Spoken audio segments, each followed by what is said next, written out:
Good morning. I'd like to call the Physician Assistant Board to order. My name is Robert Sachs. I'm the president of the board. Today is November 5th, 2018. We are meeting in the boardroom at 2005 Evergreen Street. First order of business will be to call the roll. Julie? Morning. Charles Alexander. Present. Jennifer Carlquist. Present. Juan Armenta. Present. Sonia Early. Present. Javier Escobar Acosta. Present. Jed Grant. Present. Xavier Martinez. Present. Robert Sachs. Present. Mary Valencia. Okay, a quorum has been established. Next item of business will be approval of the August 10th, 2018 minutes. Do I have a motion to approve? I'd like to make a motion to approve the minutes. Second. Okay, further discussion? Public comment? Will you call the roll, please, Julie?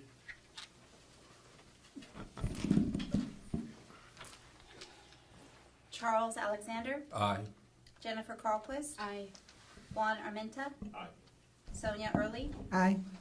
Javier Escobar Acosta. Aye. Jed Grant. Aye. Xavier Martinez. Aye. Robert Sachs. Aye. Mary Valencia. Okay, the minutes carry.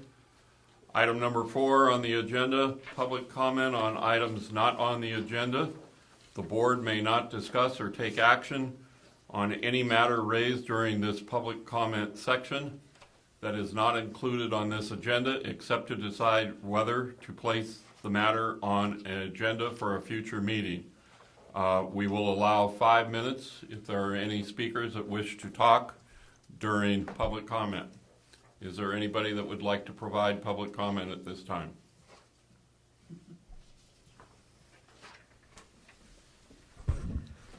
Good morning, everyone. Patrick Clay with the California Department of Consumer Affairs. This public comment is more of a bittersweet one.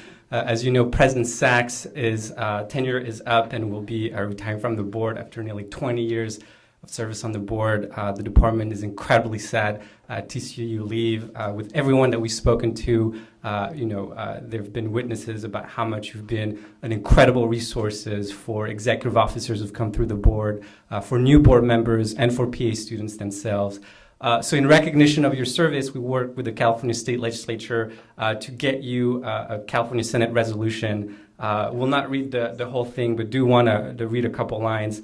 Whereas Robert Sachs is retiring after nearly 26 years of dedicated service as a member of the Physician Assistant Board, and in recognition of his professional and civic leadership, he is deserving of special public honors and commendations.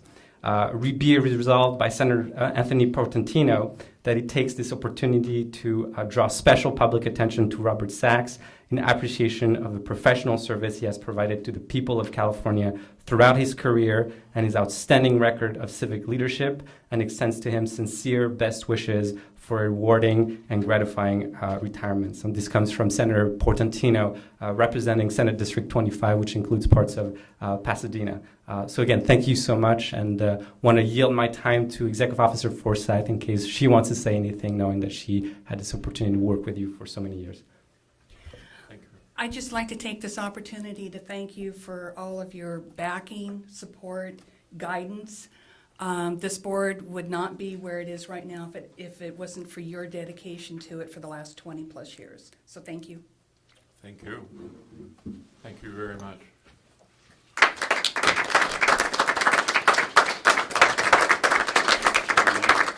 Do you want to go around the front and get a picture with? I know, he will.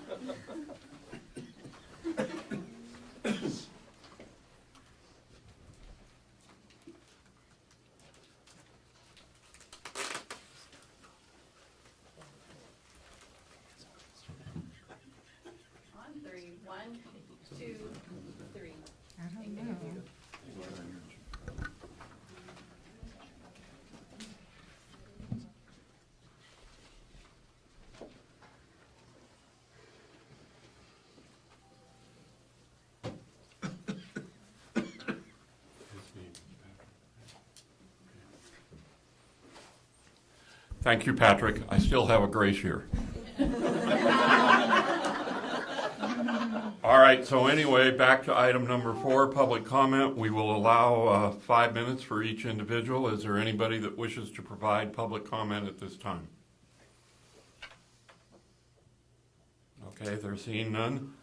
We will move on to item number 7, Department of Consumer Affairs Director's Update. This may include updates pertaining to the department's administrative services, human resources, enforcement, information technology, communications, and outreach, as well as legislative, regulatory, and policy matters. Good morning, it's me again. President Sachs, Vice President Grant, Executive Officers Forsyth, and members of the board. It is good to see you all again in beautiful Sacramento. Thank you so much for an opportunity for the department to provide an update to your board. For the record, my name is Patrick Clay. I'm the Assistant Deputy Director for Board and Bureau Services at the Department of Consumer Affairs. A short update for you today, starting with the Director's Quarterly Meeting. As you know, Director Grafilo has been hosting and will continue to host quarterly meetings with executive officers and bureau chiefs. These are an opportunity for board leadership to meet directly with the director and hear issues that are pertaining to our boards. Since August, the department hosted 2 quarterly meetings, one in August and the other one last week, Monday. The quarterly meetings included presentations from the Department of General Services, Department Equal Employment Opportunity Office, and DCA's Office of Human Resources. The Department of General Services previewed their plans for new construction that will house DCA in 2024. The Office of Human Resources shared some new improvements with our HR processes specific to recruitment and adverse actions. And the department also presented an update on the salary study and legislative implementation of AB 2138. My next update is regarding DCA leadership training. The department held its kickoff meeting with the second cohort of the Future Leadership Development Program in September. As you may remember, the Future Leadership Development Program was an initiative launched in August of 2017 to develop and mentor DCA staff across all of our boards and bureaus. The program includes executive mentoring, customized leadership training, and project management. My next update is regarding the Substance Abuse Coordination Committee. As you recall, the department reconvened the Substance Abuse Coordination Committee. Per Senate Bill 796, this committee has been tasked with examining the standards related to drug testing for substance abusing licensees who are in a diversion program or who are in probation. The committee is currently determining if the existing criteria needs to be updated based on recent development in drug testing and drug technology and report back by January 1st, 2019. Per statute, the committee is made up of all the Healing Arts Board's executive officers, a representative from the Department of Healthcare Services, and is chaired by the Department of Consumer Affairs. The committee met last week, this past Tuesday, examined the issue of drug testing frequency and whether or not those frequencies should be adjusted. The committee determined to add some exceptions that boards may use to lower the drug testing frequencies in very specific instances. My next update is regarding the salary study for executive officers. The department has awarded a contract to conduct a salary study of executive officers. As a refresher, the contractor will be expected to provide a comprehensive, independent review and assessment of board executive officers' salary levels and evaluate changes that have occurred subsequent to a previous salary study that was conducted in 2011. This new study will assess the programmatic changes that have occurred over the past few years and how these changes have increased the operational complexity of boards. This study will help determine the degree to which these changes will support compensation augmentation.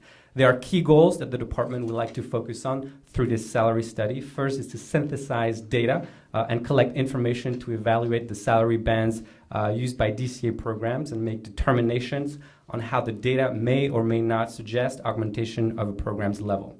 Second, the department would like to determine what critical factors are used to support a compensation increase review process. Third, evaluate gender parity for executive officer salaries across all DCA programs. And finally, comparison of positions deemed comparable to executive officers in other states.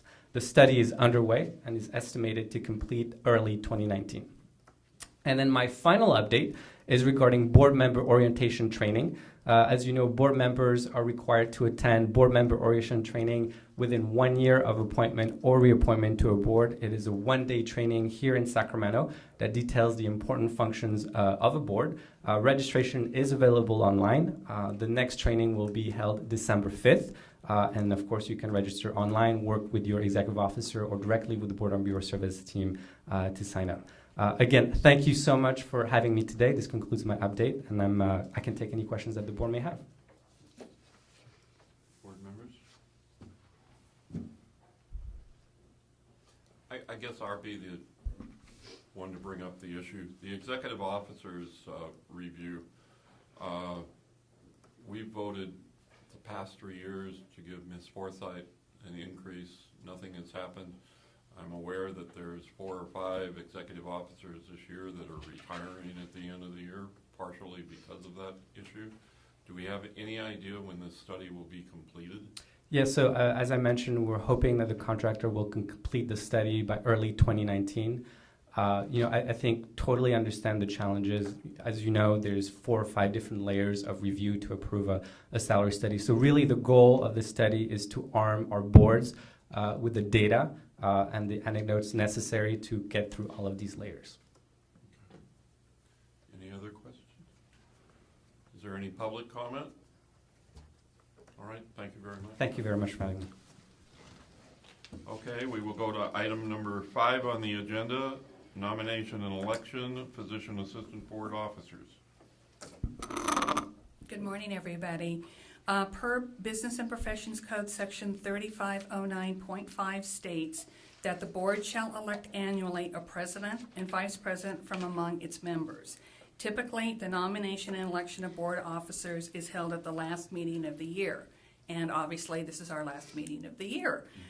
So do I have a nomination for board president for 2019? Yes.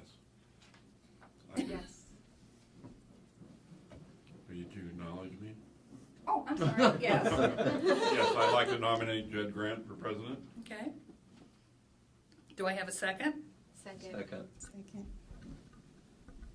You have to call the roll. Ask for any other nominations? Is there any other nominations for board president? Seeing none, do I? Close your Oh, nominations. I'm sorry. Nominations are now closed for board president. And then you can take the vote. Okay. Julie, would you call the roll, please?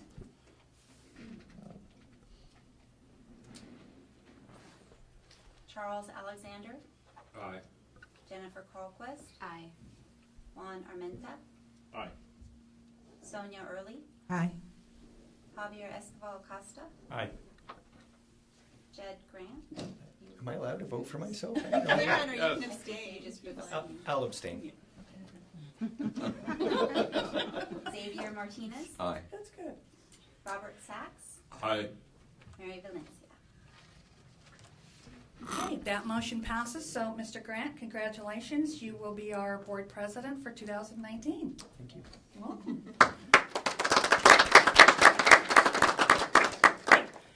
Now, do I have a nomination for board vice president for 2019?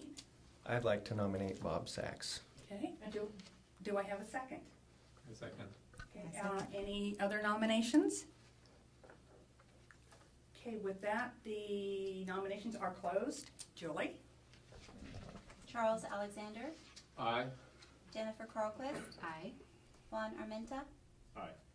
Sonia Early, Aye. Javier Escobar Costa, Aye. Jed Grant, Aye. Xavier Martinez, Aye. Robert Sachs, I guess I'll abstain. Mary Valencia.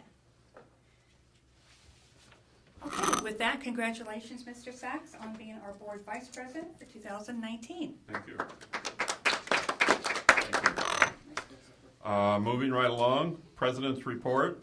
Item A, Mr. Grant and I attended the medical board meeting on October 19th regarding optimal team practice.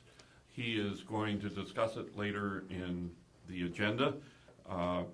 we were given the opportunity to explain what optimal team practice is. The medical board seemed somewhat receptive, and it was very interesting, I think, for both of us to attend a medical board meeting and see how that board conducts their business. One thing I will tell everybody on the board is you're all spoiled with the number of breaks that I give you. They did not take a break from 11 until 1:30 in the afternoon. And Got some we cast had iron too much to glasses. drink that morning at breakfast. Anyway, that concludes my report. We'll go to Executive Officer report, Ms. Forsythe. Good morning again. First of all, I would like to say that it has been an extremely busy few months in our office. Licensing alone has had over 400 new applications for PAs submitted. So it's an extremely busy time. Sarah, in the last month, has issued 166 new licenses. So that's an average of about 41 licenses per month. She is only part-time, so she's 20 hours a week, and so it's a huge increase in our volume and what's going on. I'd also like to thank Julie and Anita for stepping in and helping with the applications. We try to do a 30-day initial review right now because of the number of apps. We're right around 35.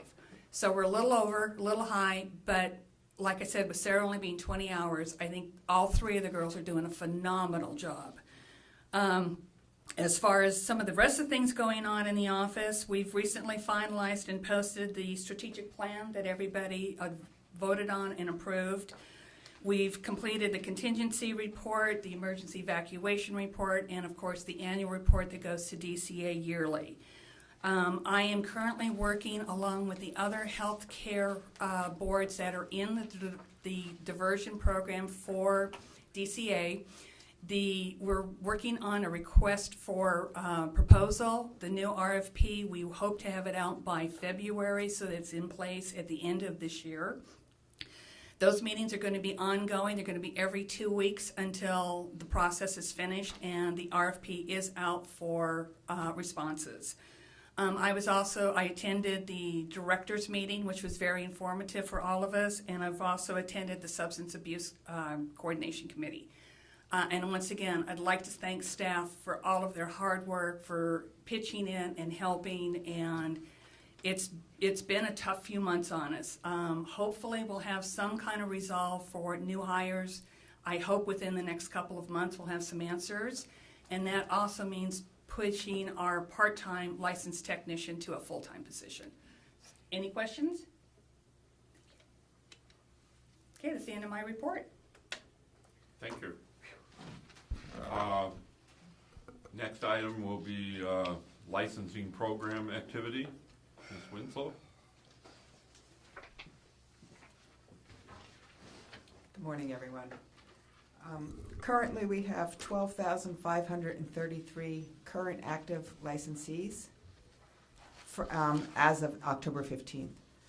From July 20th through October 15th, we received 409 applications and issued 386 licenses. And currently, we are at average desk gauge for application review is 34 days. Is there any questions?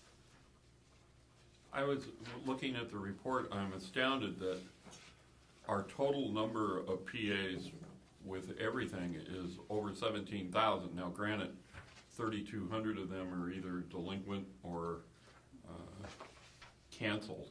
Right. That's a huge number when you Yes. think we started with 40 in 1975. We've come a long way, and we still have the same staff numbers. Yes, you do. Thank you. So we will go to diversion program. No, hold on.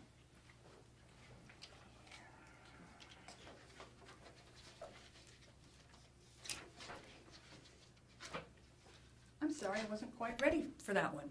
Currently, we have 11 board referrals in the diversion program.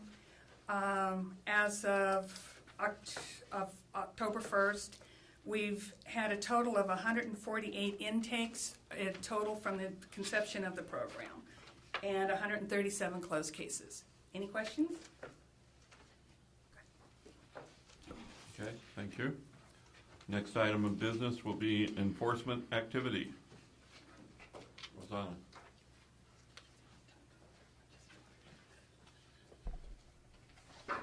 Good morning.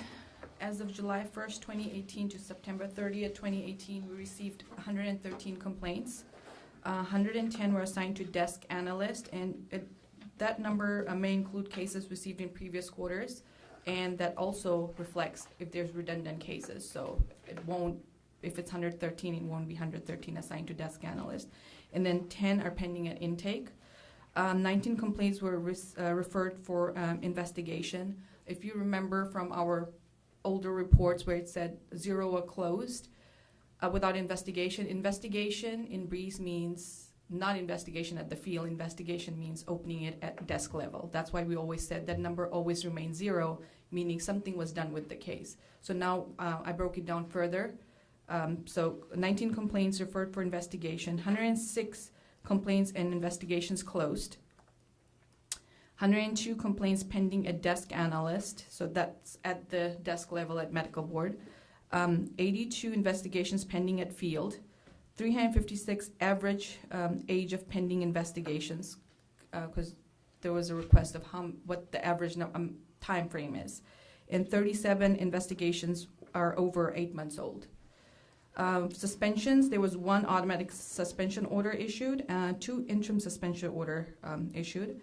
There's 7 cases initiated at the Attorney General's office. 34 cases are still pending, and 499 average age of pending cases. There's 5 accusations that were filed. We placed 2 licensees on probation. We issued we issued 1 public approval, 1 revocation, 1 licensee surrendered their license. We issued 1 probationary license to an applicant. 1 petition for termination of probation was granted. Currently, there's 58 active probationers and 5 are tolling status. Citations and fines. In the previous quarter, from April 1st, 2018 to June 30th, 2018, there were 13 citations pending. Fines due were $4,500. For current quarter, July 1st, 2018 to September 30th, 2018, there was 4 citations issued. 1 was resolved, closed. 3 are still pending, and the fines issued from those 4 citations were $1,750. Fines received is $250, and fines due from previous quarter and current quarter is $6,000. Any questions? Question. On your enforcement activity report, it says investigation over 8 months old. Mm-hmm. Is that normal, abnormal? It's normal, depending on the complexity of the case. But we do try to make sure that there's a statute, statute of limitation that we have to follow. And then at that point, we start contacting the field and seeing where the case is at, so. Okay, thank you. Oh, another question. The fines due, $4,500. Yes. And then fines due from previous quarter and current quarter, $6,000. So is that something you're working on to collect? Yes. Yes. Any Okay. more questions? I just want to thank you for the breakdown about the type of complaints received and where they're coming from. Thank you. I hope this makes sense. If there's any other additional things you want me to add, I will. So. I think it's very helpful for us in looking for trends. I 'Cause do know that about half the complaints are for, perceived incompetence or gross negligence. Right. Are there, within that, that's a large category, within that category, are there any trends that you've noticed, maybe that we should be aware of? For you mean for gross negligence? Yes, so If I'm understanding correctly, that would not include overprescribing, which is under health and safety. Is that correct? Yes, Yeah. Okay. that's the negligence standard. Mm-hmm. Okay. Yeah. Okay. I just wanted to make sure that I was understanding Right. that those are separate. Any further questions? Okay. I would just like to make one quick comment. Julie Brown is in the back of the room. She is our analyst in the Central Complaint Unit, and I would just like to thank her for all of the hard work that she does do for our for our board. Thank you, Julie. You're allowed to sit down, Julie. Thank you, Rosanna. Thank you. Is there any public comment on any of the reports? Okay, seeing none, we will move on to the next item, which is approval of passing score for 2019 Physician Assistant Initial Licensing Examination and 2019 dates and locations for PA Initial Licensing Examination. This exam is controlled by the National Commission on Certification of Physician Assistants. And I believe they give the exam Monday through Friday, every day, except from December 15th on. So we actually have no control over the exam, nor do we have any control over passing exam score. So I don't know why we do this every year, Well, but it's required. right, and I think that last year you asked staff to pursue a legislative amendment to remove this requirement from your duties under the act. So I don't know how that's proceeding, but I think at some point the idea would be to get rid of this requirement, because if you have selected an examination, the examiner sets those scores based on psychometric analysis, and it's sort of out of, most boards don't have this requirement, so. So I will accept a motion.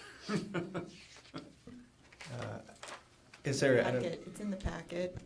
The first motion for the passing score is the motion to approve the passing score of the physician assistant initial licensing examination for year 2019 as established by the National Commission on Certification of Physician Assistants. so moved. Do I have a second? Second. Further discussion? Public comment? There being none, Julie, will you call the roll, please? Charles Alexander, Aye. Jennifer Carlquist, Aye. Juan Armenta, Aye. Sonia Early, Aye. Javier Escobar Costa, Aye. Jed Grant, Aye. Xavier Martinez, Aye.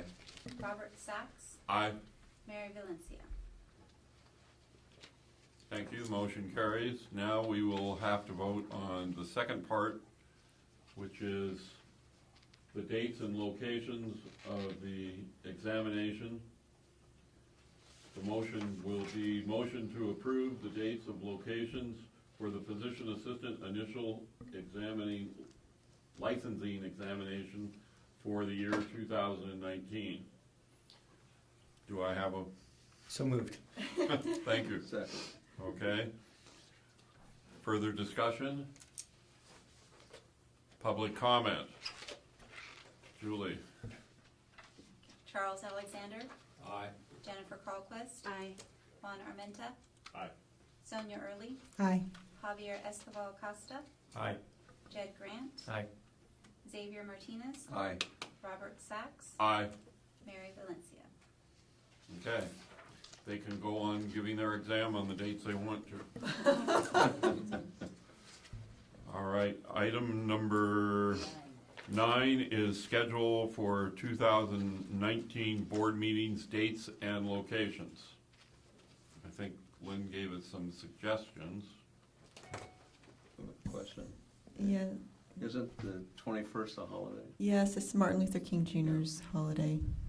So that one might be off the table then. Yeah, I would think so. It's okay with me, but don't you guys get the day off? Yeah, you have to pay overtime for that. Well, that's okay. There is a calendar in the binders too. We'll pay overtime for you.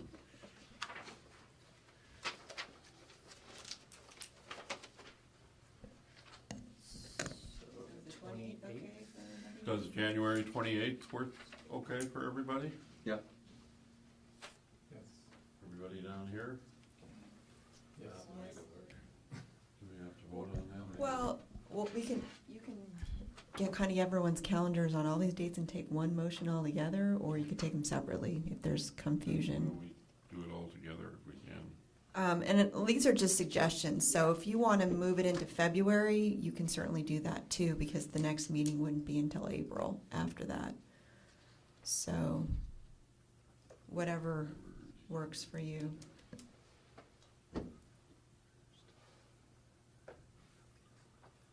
28 is fine with me. Yeah, 28 works for me. Okay, so January 28th. Where? Sacramento, I assume? Okay. Next one would be April 22nd or April 29th? 22nd. 22nd. That's the day after Easter. What's that? Easter Sunday is the 21st of April. Oh, It's second. also Earth Day. It is Earth Day. Yeah. It is Earth Day. So maybe the 29th. then. Maybe the 29th, yeah. Well, I mean, unless it's going to be a problem for you. I mean, if 22nd isn't a problem, It'll be a problem. it will. Okay. 29th, no. 29th. Okay, so I hear April 29th. Correct. Is that okay with everybody? Sacramento for a location? Okay. The next one would be August 9th, which would be a Friday, assuming we want to go to the CAPA conference again. Yes, please. And that would be in, is it San Diego? Yes, yeah. I will leave that to the discretion of the new president. You do, by law, have to have at least one meeting in Southern California a year. That seemed to So- work well the last few years, so Okay. if everyone's okay with Oh, it. yeah. That's fine. That's the 9th. Okay, so August 9th.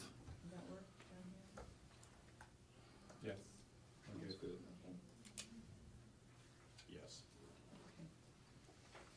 Okay, and then the final meeting would be October 28th or November 4th, noting that November 11th is Veterans Day. The 4th.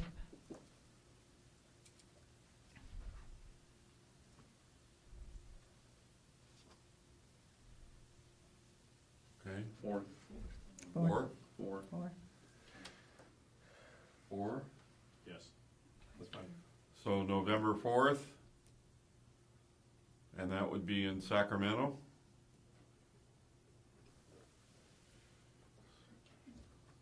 Okay, further discussion? Public comment? Want a motion to approve the meeting dates? No public comment. May I have a motion to approve January 28th, Sacramento, April 29th, Sacramento, August 9th, San Diego, and November 4th, Sacramento? So moved. Second. Okay. Public comment? None. Julie?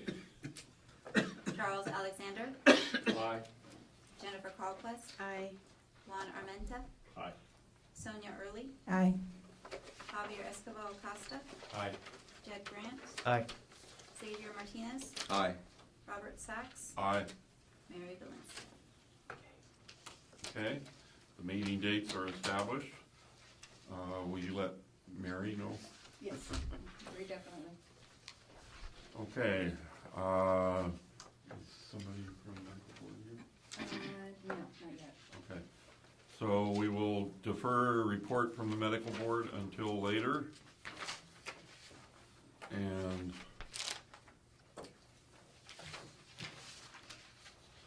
where did my agenda go? We will go to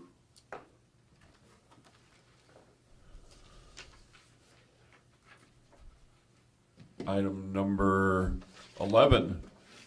Update regarding optimal team practice, physician assistant. of physician assistants, and that would be Mr. Grant.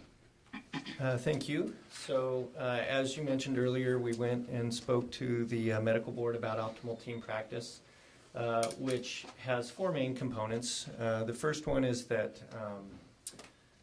PAs don't want to be independent, so just want to be very, very, very clear about that. This is about team practice. PAs are not trying to be independent and want to continue to work with physicians as part of healthcare teams.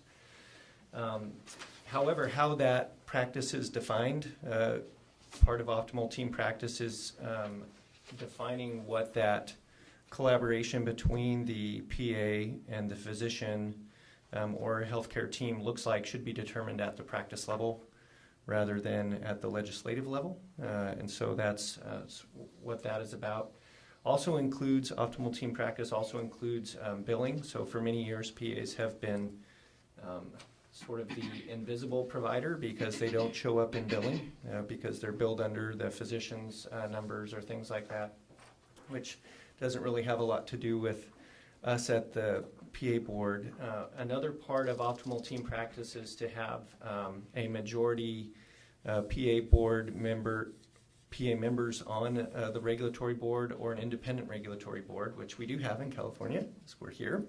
However, the PA board and the medical board have a very close relationship. We work very closely together. We used to be a committee of the medical board. We are independent for the most part, except for any legislation that involves supervision, which means that when we want to change our regs or do anything that's related to supervision, that has to go to the medical board. We also have a lot of shared services with the medical board, which, as we get bigger, places a bigger burden on the medical board to accommodate us. And so, one of the things in looking at optimal team practice and the professional organization and their desire to sort of move forward with optimal team practice in California, anticipating what that will look like means that there will likely be a lot of changes to the laws for PA practice in California. And many of those changes may have to do with supervision, which means that we would add a huge workload to the medical board in all of these changes having to go through the medical board to do those things. So considering that, and also considering the growth of the PA profession and the maturation of the PA profession in California, I wanted to bring it up to the board to talk about what does a fully independent PA board look like, and is this the right time for us to sort of move forward with becoming fully independent from the medical board, especially given the growth that we've had. So just wanted to talk about that and how that part of optimal team practice looks for our board, and then perhaps make a motion to start the process on doing that. I would suggest that any law or regulatory changes be put on a future agenda item, but maybe just discuss generally the parameters at this point, because I think a motion, we might Under have this some doesn't- notice okay. issues, because we're talking about optimal team practice, not about the structure of the physician assistant board. So, Well, wouldn't... you Okay, know what I'm saying, from a I notice understand. perspective, like, would someone know that we were going to talk about restructuring the board? Well, not restructuring, but just looking at becoming fully independent from the medical board. But I understand what you're saying, yes. Okay, thank you. So does anyone have any thoughts or comments? Well, I mean, we did put it in our strategic plan, so Yeah. the This is- whole world who's read that, because I'm sure everybody has, It's a popular document. knows that just for this meeting. yeah, is on the table. And obviously, we haven't even seen the language yet on optimal team practice, and that is in the process right now. But I agree, I think we've been around for a long time, and we're the only, I believe, allied health board that is still under the medical board, except maybe nurse midwives.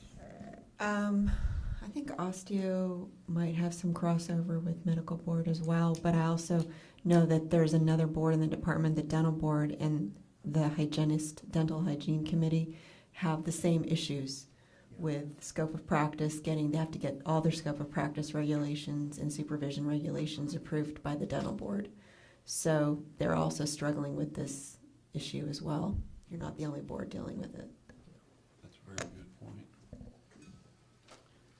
Any further discussion? Yes. Question. What would the process be to analyze whether we want to go as an independent board? What would it involve? Yes, I mean, there's got to be a process, I'm sure. I mean, you don't do anything with the state without a process, Right. in my view. So my understanding, and correct me if I'm wrong, is that we would have to seek a legislative change, Okay. which means we would have to find an author and then work together to craft that language. And then depending on, I don't know how it works with shared services, could we continue to have shared services? Okay, so then that's a sort of a separate issue from this, how much, okay. So we would have to have some sort of a plan to present to a legislator to. Correct, advance and I it. think, So is that something we can discuss today about a plan or not? I Or would in the suggest it be future. in a future agenda item, but I mean, I think the agenda item is about optimal team practice and how that would look, and then that would inform how we would need to restructure the law, I think. Okay. That's my understanding. okay, So that Unless would be an the agenda item for association the next has meeting.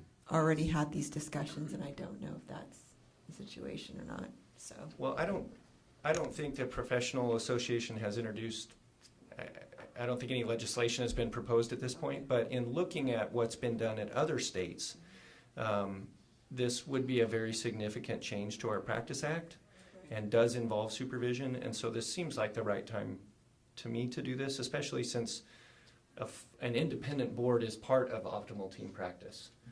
So I think it is something that we should definitely look at and talk about. And I don't know if you said we can't have any, my thought was to ask the staff to look into what would be involved in doing that, but if we, is that Sure, I mean, appropriate? that's fine. I mean, just to mention and ask that to be brought back to the next board meeting, if that's what your time frame is, I'm not sure. Yes, Is that your time frame? Yeah. Just to ask them to bring back, maybe look at legislation in other states as a starting point, a discussion point. I mean, it always helps to see how other states have tried to implement and then see what the issues are for them from their perspective, and that way you can better help determine what the legislation piece might need to look like. Right. So. I have a quick question. At your meeting, did you get a sense of the medical board's opinion or reaction to optimal team practice? yeah, they seemed receptive. I think there was some concern about independent practice, and so really tried to reassure them that this is not independent practice, and this, PAs are supervised in many ways in healthcare settings, as you know. There's a lot of checks and balances on safe practice, including this board. Right. And so I think our purpose in presenting this to the medical board is so that they could be aware that it's coming, but also that if our board decides that we want to be fully independent, then that's coming, so that they're not blindsided by this and they understand the purpose behind it and what we're doing. So I think in those terms, they were receptive to it. But there was a few concerns about independent practice, which this is not. So. Right. And their concerns for independent practice were just in general? Yeah, I think I think the comments were, whatever you bring forward, we'll certainly look at. But there were some comments about independent practice, which again, to be clear, this is not independent practice. Right. So.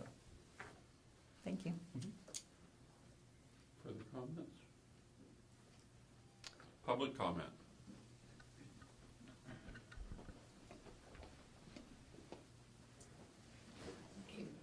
Gabe Raymond with the California Academy of PAs, and thank you for presenting to the medical board. Regardless of OTP or not, I hope that this board moves forward with becoming its own board. I can't think of one other. I think the osteopaths, or I know that the Board of Osteopathic Medicine is its own board. I get hygienists, but I don't know that any other highly trained person who practices medicine in California does not have its own regulatory board. So I hope that that moves forward regardless, although we'll have language. By your next meeting, we'll have our language will be introduced for sure. So yeah, I just think you should look into that as you're doing this. What other medical professional, highly educated, licensed medical professional does not have their own regulatory board? It's time. I have a quick question before you leave. Do you have a time frame for OTP? we have to introduce it. I believe the deadline is February 15th for introduction. I could be wrong, but we're going to have language soon. We have to get an author soon. Our hope and our intention is that the bill be signed at the end of 19, and optimal team practice will be a done deal by January 1 of 20. Thank So you. with your help and support and that support of the physicians who you work with, we should be able to accomplish it. Excellent, thank you. Okay. Further public comment? Okay, we're going on to item number 12. Development since the February 2015 United States Supreme Court decision in North Carolina State Board of Dental Examiners versus Federal Trade Commission, and that will be Christy Schlegg. So, good morning. What you have in your packet is HR 6515. It's a bill pending in Congress, and it's currently in the subcommittee on regulatory reform, commercial and antitrust law. So I brought this to your attention because, as you know, in the North Carolina Dental Board case, that case involved the Supreme Court's determination that board members serving on a regulatory board were not immune from antitrust liability and damages. So this bill was an attempt, or is an attempt, to remove that concern, and if the state has enacted a law requiring the occupational license to be regulated by this board, there would no longer be that liability concern. And it also lists other criteria, including whether the state has a sunset review process, which we do, and whether there's the board members have public members on their board, which you do, and whether there's a process for a person to contest any action by the board that's regulating the profession, which you have a very extensive, under the Administrative Procedures Act, a very extensive law that governs people's right to appeal any licensing decision you make. So I think I just wanted to bring this to your attention, that there is some movement at the federal level to help with the issues regarding antitrust and potential liability in serving as a board member on a board. And I'll continue to track it. I mean, these bills can take a year to get through Congress sometimes, so I'll just keep watching it, but wanted to let you know that there is some movement at the federal level. Any questions? Thank you. Public comment? Okay, we will move on back to item number 10, report of the Medical Board of California activities, and Kim Kirchmeier, Executive Officer. Thank you for coming. Thank you for allowing Jed and I to participate in the last board meeting. Absolutely. Thank you so much for coming. It was actually really informative and helpful for our members to hear from both of you, so thank you for attending. And thank you for having me here today. I just have a short update, just some things that are going on at the medical board and some legislation that's changed that I thought might eventually impact you all, so I want to kind of bring it to your attention. The first thing that's been going on at the medical board is we've done a lot of outreach on the CARES change and the mandatory consultation. And so I've been doing, unfortunately, a lot of presentations going all over the state, really just to bring individuals up to date on what that implementation looks like. There's a lot of questions. There's a lot of, unfortunately, misunderstanding about the law and how it needs to be implemented. And so we can talk about, while DOJ really needs to talk about how CARES works, how you need to register, we really need to talk about how we're implementing SB 482 and that mandatory consultation. So we actually did a fact sheet that I think that Ms. Forsyth has used as well to send out to everybody. And then we also did an FAQ, and that actually has been more helpful probably than even the fact sheet, because then it get down into the nitty-gritty questions. And that FAQ was actually based exactly on the questions that we're getting on the phone. So I don't know if your board has been impacted, but we've gotten at least probably over 500 calls now just about that issue and the implementation. A lot of them that we've gotten outside of that 500 are calls just about their registration. We just have to refer them to DOJ. But we do work with DOJ because sometimes they may enter the wrong social security number, or we had the wrong social security number in our system, and so they have to match in order for registration. So that's been something that's really been significant for our board and really has taken a lot of time over the last little bit. And more happy to share any information that we have and what we've been providing with Ms. Forsyth if she wants to get that out to individuals as well. So happy to do that. The other thing I thought would be interesting for your board is that we are actually setting up 2 new task forces for our board. And so one of them is on stem cell and regenerative medicine. So the Federation of State Medical Boards actually just released a policy statement. It was actually adopted by their House of Delegates this last April.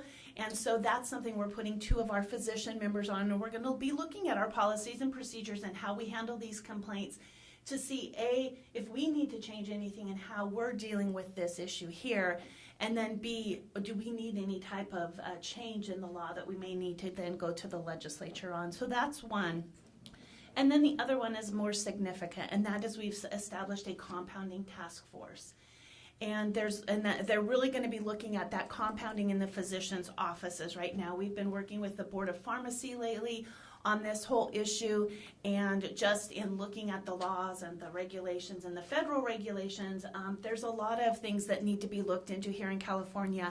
There's only, I believe, 2 states that actually have physician laws pertaining to compounding, and so we'll be looking to some of those states, and then we will be working with the Board of Pharmacy as well, and we've actually given the Senate Business and Professions Committee a heads up that, this is a task force that we're going to be going through. It may need something in the future legislatively to make some of the changes that we think are going to need to be made. And that task force is really going to be very much an interested party task force. So we're going to have individuals in the profession coming to those meetings, as well as, associations, organizations, patient advocates, and everybody coming to those task force meetings. So it's nothing that will be simple and easy to do, but it's something that's needed. So we'll be kind of taking baby steps in that issue. The other thing is we do have, you probably all know that SB 1448 passed, and that's the patient notification bill. So this is going to require some of our probationers, if they meet the criteria, to have to notify their patients actually verbally and if they call on the phone to these individuals or patients the first time, and let them know that they are on probation, and this is the information, and this is where you get further information out on our patient's profile and with the medical board. As you all know, that's something that's been coming down the line for a long time from some of the patient advocate groups, and just through negotiation that finally has been, kind of changed enough to where it was agreeable to most parties, and so that bill did go through this year, and so we'll be implementing that. It becomes effective in July of 2019, so it's given us some time to make sure Breeze has the right information in it, because there's information that we're going to have to add there about the individuals. But I know this is just with physicians and a few other professions right now, but I believe that this will be something that, the patient advocate groups will be pushing more to other areas as well. So it's something to keep on your radar. The other thing that we're going through right now, as of January 1st, it will be the elimination of the vertical enforcement model. All of you may know what that's about. So that requires for the medical board, all of our cases that go to investigation, it's being investigated or basically assigned to both an investigator with the Health Quality Investigation Unit as well as a Deputy Attorney General. And so this has been happening since 2006. This is the 12th year of this program. And just due to the legislation in the last year, they put a sunset date on that program. And we've been working, and unfortunately, we just were not able to get a resolution. And so the program actually sunsets on December 31st. And as of January 1st, will be repealed and go away. So that'll be a big change for us, because for the last 12 years, the Attorney General's been assisting us in the cases. I think one of the best things, we've seen pros and cons with this program, and I think Lynn uses it on some of the cases that go through. And we're hopeful that still on some cases, those ISO cases and things like that, you still need that AG involved in it. And so that's where we're going to be working with the Attorney General's office to see what that looks like now at this point. But, I think one of the best things is that now our investigators for the last 12 years, and some of them have been there that whole time, they actually know now what the attorney needs in order for them to be able to present a case. And so that, I think, is definitely a training benefit that has happened because of this program. And so we'll be working with them, and we have a meeting set up with our enforcement chair, our board enforcement chair, to be talking about that in November. And then the last thing we've been really working on, and I know that this is something Mr. Sachs wanted me to bring up, is we really are working on the implementation of the change in our postgraduate training requirements. So that will take effect on January 1st of 2020. As you may or may not know, right now an individual can get licensure if they are a U.S. or Canadian medical school graduate after 1 year of training. If they're an international graduate, they can get it after 2 years of training. We're changing that to make both of them be required with 3 years of postgraduate training. So it's a big change for a lot of the individuals, but we really thought this was a consumer protection element. We have a lot of individuals, it's interesting when we're going through our enforcement side, I say a lot, it's really not a lot, but it's enough that it causes us concern from that consumer protection side to say, this individual does meet that 1 year of training, but at that point, we just don't believe that we have enough information because they've had trouble in postgraduate training. Should we be giving this individual a license? And we think they need those 3 years to determine it. And so along that same line, while they are in that postgraduate training, if it's here in California, we're going to require them to have a postgraduate training license. So that's the difference. Right now, if you're an international medical school graduate and you come in, we actually have to issue a postgraduate training authorization letter in order for you to go into the postgraduate training program. So we're going to eliminate that and just require everybody in those California programs to have that license. When we were going through the bill, some things, because we actually reached out to interested parties and said, okay, what are some of the unintended consequences that we're looking at? We're still seeing some. We actually did just do a cleanup bill this last legislative cycle because the other bill passed 2 cycles ago. Just in this year, we actually made some changes to it. So I know one thing was moonlighting. Will these individuals be able to moonlight? That's a big thing for these doctors, right? Because after they get licensed after the 1 year, they're able to supplement by doing moonlighting. So we kept moonlighting in, but it has to be approved by your postgraduate training director. So as long as they approve the outside work that you're doing, then that will be okay. DEA certificates, will they be able to get a DEA certificate, or will they still have to go under their physician that they're practicing under? And we said, no, we believe, and we've talked to DEA, and if DEA has given us the correct information, as long as they have that postgraduate training license, it's still a license that they're going to have, and so they should be able to get a DEA. So that's what we've heard from them. And then the third one is signing death certificates, and that one's a little bit more complicated just because of the way the Health and Safety Code is written and the way Title 22 is written. And so that's something we're looking at and working with CDPH to see if in this year, next year, that we might need to make some changes to allow them to sign the death certificates.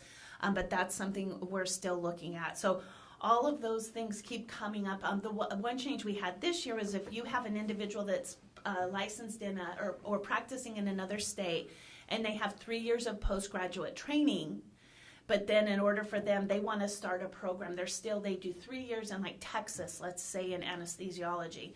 And so they have done those 3 years. They want to do their 4th year. They want to come out here to a postgraduate training here. They would need to really be licensed on day 1 in order to begin because it's over the 3 years. But yet we wouldn't be able to license them until they complete that 3rd year. So we've kind of put them in a catch-22. So what we did in this legislative cycle is we said that there's going to be like a 90-day I wouldn't call it a grace period, but a 90-day period that they're going to be in that program as long as they're in that program without a license. So we can take that time, those 90 days, to issue that license. And so to help us in all of this, one thing that we're going to, and I'm more than happy, as Ms. Forsyth knows, we usually share a lot of information on the way we do things, is that we're going to try to go into a process of where we create a portal where we start getting documents to go paperless, to where we can get the medical school information and that postgraduate training information electronically from an authorized user at the other site, so we can make sure that we don't lose documents through the mail or we have to wait for that snail mail to come in. So all of those things are the things that we're working on right now at the medical board, and happy to answer any questions you all may have. And thank you again for having me. I have a quick question, and it may not relate, but some things are brought up. So in the event that you have this person that's completed 3 years of postgraduate training of, say, a 6-year cycle, and they come here and they decide, oh, it's wonderful sunny Southern California, I no longer want to continue those 3 years. Are they licensed, or what's the name of that? It's like the old GP, but is there a license specifically for them? Can they get that in California? So here in California, we don't license by specialty. Okay. So as soon as you get your license, you can practice anything that your training allows you to do, that you have Right, the but I'm knowledge saying and if they training to don't do. complete that, say, 6 years of training, and they come. So you don't need the board certification to practice in that specialty area. Right. So they could do that, but they have to make sure that they have enough training to be able to do that. And then, depending on what it is, you're probably not going to get hospital privileges if you aren't board certified in some regards. Although we've talked to a lot of hospitals and a lot of health groups that actually don't require that board certification. You probably, those that are your practice, you know that doesn't always required. So let's say they come into the state, they have 3 years of training in another, in that, they'll use the anesthesiology. They come in. During those 90 days, they get licensed and they drop out of that postgraduate training program. They can practice. They have a legitimate, full, unrestricted license at that point. What they choose to practice then really, though, needs is up to them and the knowledge and training that they have at that point. Okay. And whether they can get credentialing, of course. Yeah. Further comments? Could you explain the sunset provision? Again, you were talking about the legislation. I wasn't. Of the vertical enforcement, yeah. So back in 2005, legislation went through that required the medical board. We had an enforcement monitor report come in, and the individual that did the enforcement monitor's report was very familiar with what's called the vertical enforcement model within like white collar crime DA cases. And it was where there would be married the investigator and the attorney, or the attorney on, at that point it'd be the DA's office, that work together on the investigation. So at that time, they implemented legislation that said every case that the medical board investigates, goes out for formal investigation with our sworn investigators, has to be co-assigned to an attorney, a deputy attorney general at the AG's office. Got it. So for the last 12 years, they've been working them together. That's been eliminated. Do you understand the policy of including a sunset provision in that legislation initially? What was the thinking, do you know? So originally, it's been a lot. So over the last 12 years, it started out as a pilot program. And then we've had to do reports all along the line on this program. So when it first came in, the whole goal of it was to make our cases stronger, but also to take less time. That's what the ultimate goal was of it. That didn't pan out the way that we all had anticipated. Our investigations took much longer with the vertical enforcement model. And while we saw definitely a little bit of change in the time to file an accusation and some time in the time to file a stipulated settlement, what our board determined is it wasn't necessary for all cases. So it turned into, back when it was originally looked at, we saw some value to it, and so they extended the program, and then they turned it into no longer being a pilot. Well, when we went through our sunset review in this last time, the legislature has not seen an improvement that warrants, basically, in their opinion, keeping this program going for the cost of what the program was. Do you believe that the problem in the lengthening of the time is because of it is mandatory in each case as opposed to discretionary? That was exactly what we thought. And we didn't think that we needed vertical enforcement on every case. Like I was saying, those ISO cases where it's important, or sexual misconduct cases is another one, even though we might not be getting an ISO. Those cases, it's very important for that deputy to be sitting in on the interview, and that's what our board thought. And so they had wanted to change VE from having it for every case to just be for a few cases, and that's what they had wanted to do. And we tried that in the original legislation, but at the 11th hour, they actually wouldn't move forward with that. This was not this year, but last year. And so they said, what we're going to do is put a sunset bill on it. And then the governor in his signing message said, what you need to do is the governor's office is going to take this issue and work with the attorney general's office, the Department of Consumer Affairs, and the medical board to try to get a resolution. Unfortunately, that resolution was not able to be met, and so it just went through and sunsetted this year. So it sounds like the medical board's preferred position is to let it sunset and go back and try to reinvent, if possible, new legislation. If necessary. I think right now what we want to do is see if we can move these cases and get our time frames down, even without the legislation, and let's see kind of where we are with this issue. Maybe council can help us. Is legislation required to have a vertical enforcement type of mechanism in desired cases or not? No, I mean, it's up to the executive officer. She's the prosecutor.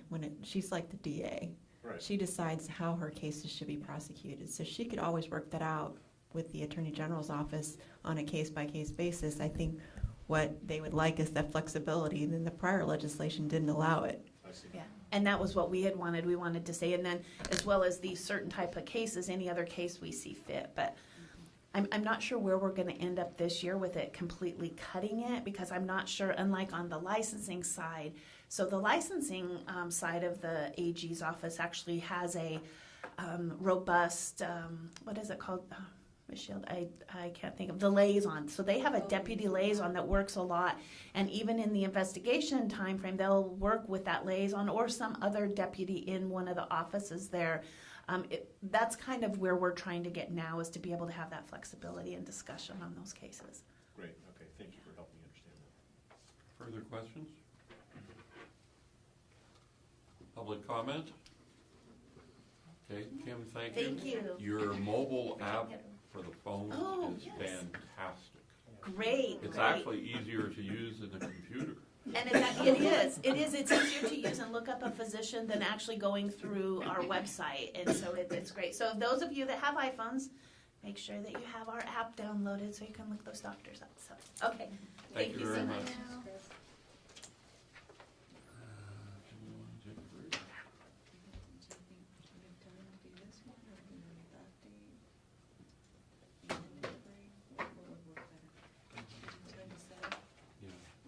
we want to take a break? I think we're take a break until our time certain hearing, which is at 10 o'clock. So we're in recess. Thank you.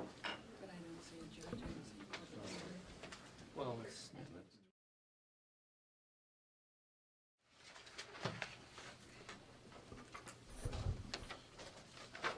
Okay, I'd like to call the Physician Assistant Board back to order. We are now moving on to agenda item number, doesn't have an agenda item. Okay. We're going to go into a petition hearing. The court reporter has requested me that when each of the members speak, to please identify yourself the first time. I am going to turn the proceedings now over to Judge Timothy Aspinwall. Your Honor. Yes, good morning, members of the board, and good morning to the parties in this matter. We are on the record in the, before the Physician Assistant Board, and the record should show that a quorum of the board is present, correct? Correct. And that we are before the board in the matter of the petition for reinstatement brought by Christopher Pelazinski, physician assistant. This is case number 950-2018-001748, Office of Administrative Hearings number 20180900787. My name is Timothy Aspinwall. I am the administrative law judge presiding over this matter, though the board members will be the decision makers. And may I please have appearances of the parties, starting with the Attorney General's office. Good morning, Your Honor. John Gatchett, G-A-T-S-C-H-E-T, Deputy Attorney General, appearing out of the Sacramento office on behalf of the public in this matter. Good morning, Your Honor. Ted Mayer, M-E-H-R, attorney for Mr. Pilichinsky, who's also present. Okay, and I will note for the parties that the issue today is rehabilitation. The issue is not relitigation of past events, but rather the emphasis should be on the progress that has been made in terms of rehabilitation since the discipline in question was imposed. There's also been some discussion off the record, which I now will put on the record, regarding the concern that the petitioner has one but not two of the required letters of support included in the voluminous documents that the petitioner has provided. The statute calls for 2 letters of support. I've had some discussion with the board president, Robert Sachs, and we have discussed the possibility of holding the record open for a period of time in order for the petitioner to submit the necessary letter of support that's required by statute, and that the board could then proceed today to hear the petition, to make a decision on the petition contingent upon the receipt of the letter within 30 days. That, in my view, is a matter for a procedural matter that I believe I could make on my own, but would prefer that the board members weigh in on that. And Mr. Sachs, would you like to address at least your preferences on that matter and invite any discussion? Certainly, Your Honor. Thank you. Well, as has been discussed, we have a large volume of documentation here, and to not continue this hearing today proceeding because of one piece of paper, or possibly 2, I think is ridiculous. All parties are here, and I would like to poll the rest of my board members to see if they would like to proceed with the hearing and any comments that they would be interested in making. Mr. Sachs, I believe that given the ample record we presented, it would make better sense, more economy of our time and council's time on both sides, to proceed today and leave the matter open pending receipt of the required document from a second physician. Especially since we're all assembled here today, I don't see any reason why we should not. I don't think it prejudices any party. I think the applicant can certainly tell us if they have any prejudice. I can't imagine any, but I think that would be a wise use of our time. Okay. Would you identify yourself for the court reporter, please? Yes, Juan Armenta. Javier?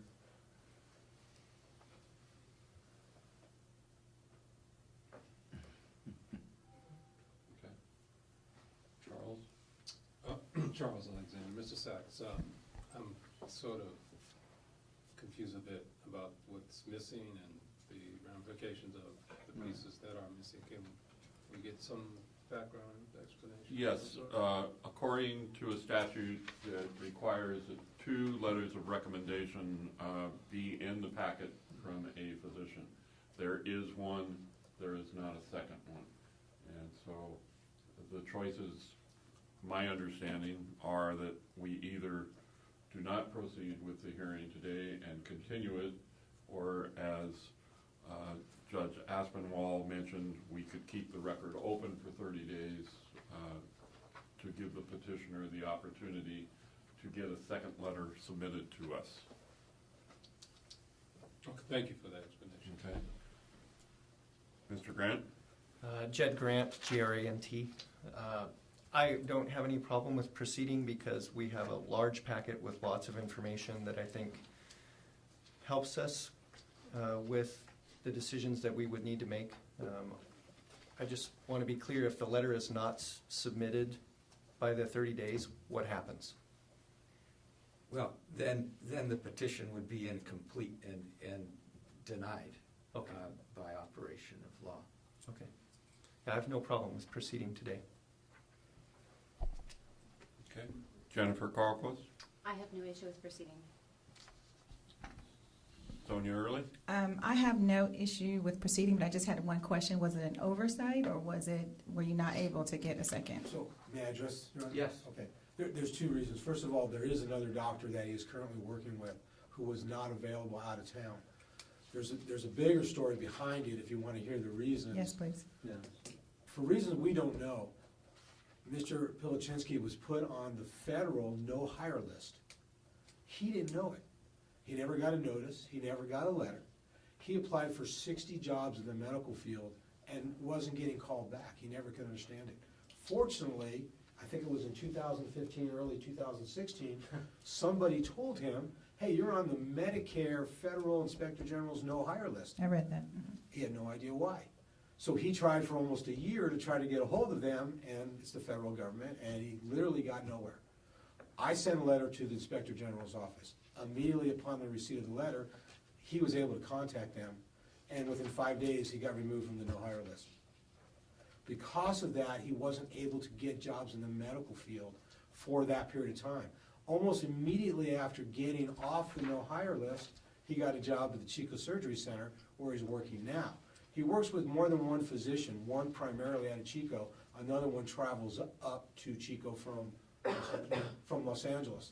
And therefore, he wasn't available to write the letter. There is a letter from, I think, 2015 from a Dr. Shiro, a physician that Mr. Pilichinsky saw. That's a little dated, we acknowledge that. It is technically in the packet, but it's a bit dated and it's not someone he's literally working with. So now that he's working the medical field, he can get those letters without a problem. It wasn't an oversight, there was just literally nothing we could do. And as we sit here today, we still have absolutely no reason how he got on that list.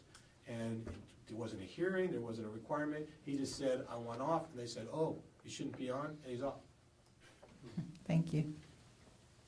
Xavier Martinez, public member, and I think we should proceed. Okay, then, very well.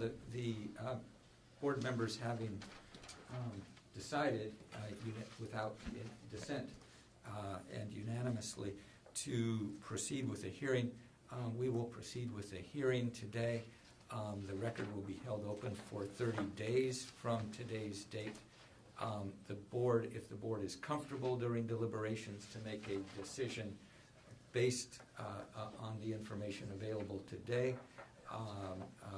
contingent upon receipt of the letter, is free to make that determination in Madam closed Clerk, just to be session. clear, I want to make sure that letter, when we get it, goes to the Attorney General's office. I want to make sure we get it to the right place and not miss any deadlines. Mr. Gatchett? I can help with that process. It would be actually filed with you, since you'll be the one writing the proposed decision. So that would be fine. I can take receipt of that and provide it to you, and also provide it to Ms. Forsyth so that she can distribute to the board. Just so the record's clear, the Business and Professions Code is 3530 subdivision B. And when this packet actually was assigned to me, I started making council aware that there was this potential issue. They've been working on this issue, so I want the board to know that we have actually been working through this. But the court is correct that if the letter is not received, then yes, by operation of law, that shall statute, the board is obligated to follow what the legislature puts in place. And so that shall statute requires 2 letters that are verified from physicians that have personal knowledge of the activities of the petitioner. And so that would be the second letter. We have one from a Dr. Thomas. We don't have the second. The other portion of this is that when the board takes a vote today or deliberates on this, you need to understand you'll be deferring some of your deliberation, obviously, to Judge Aspinwall, because he'll be the one doing the proposed decision. So that should also be part of your discussions today, that he'll be taking over that role to verify that second letter if the board is going to go forward today with today's hearing. Thank you, Mr. Gatchett. So, with that preliminary matter taken care of, Mr. Gatchett, would you like to, at this point, introduce the case in terms of the documentation and the history? Thank you, Your Honor. Ladies and gentlemen of the board, so the burden is on the petitioner, but in order to help this process move along, we often turn to the Attorney General's office to actually put together the petition, put the petition into evidence, which is what I'm going to be doing here shortly. I'm also going to give you a little case overview, but you've also had this petition, so I know all of you have read it or at least glanced at it. So what we have here is a licensee who in 2009 picked up a DUI, in 2013 picked up a DUI, and he went into a treatment at that point. In 2014, the board filed an accusation against his license. Actually, it was 2013. He didn't respond And so, February 12th of 2014, a default was processed against his license for failing to respond to those DUIs. So we have a licensee that lost his license due to excessive use of alcohol. The packet that's before you today, I'm going to go through now exhibit by exhibit, and we're going to go page number by page number. I know that this is a bit dry, but once that's processed, then we'll turn it over to the petitioner, and they will present to you the petitioner. Okay, so Exhibit 1 in your packet is the certified default decision and order, pages 1 through 4. And Your Honor, would you like me to just identify everything, and at the end we'll just globally move everything into evidence? Yes, please. Okay. And I'd ask that that be marked for identification. Exhibit 2 is the certified accusation, pages 5 through 9. I ask that that be marked for identification.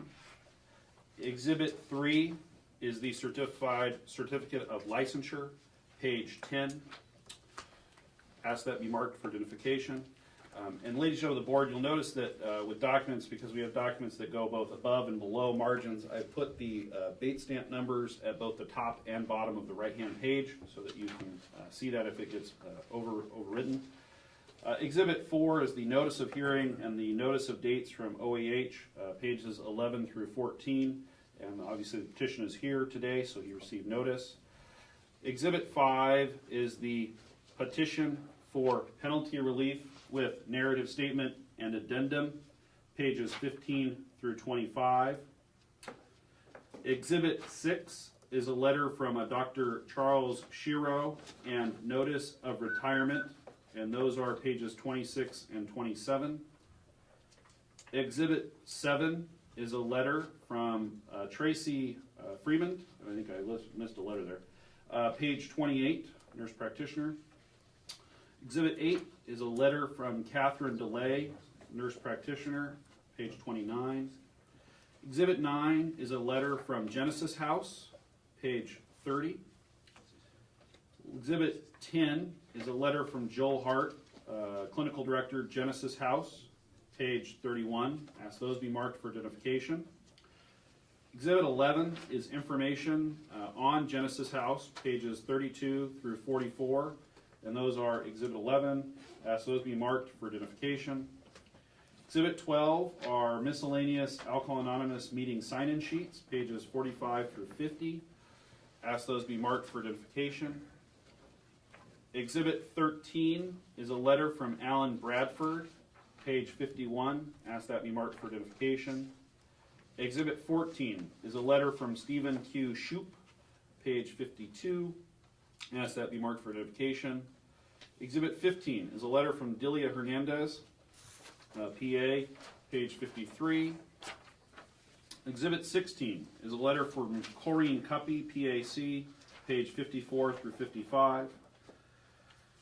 And for your edification, I did go through most of these letters and verify whether or not they had discipline on their own licenses. So Exhibit 17 is actually a decision of this board regarding licensure of Corrine Cuppy, who's on probation, pages 56 through 79. Ask that be marked for identification.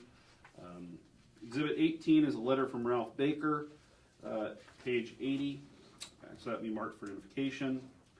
Exhibit 19 is continuing medical education credits. 2015 to 2017, pages 81 to 85. Ask those be marked for identification.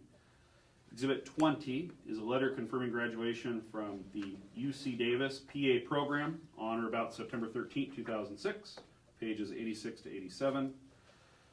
Exhibit 21 is a membership certificate in the AAPA, page 88.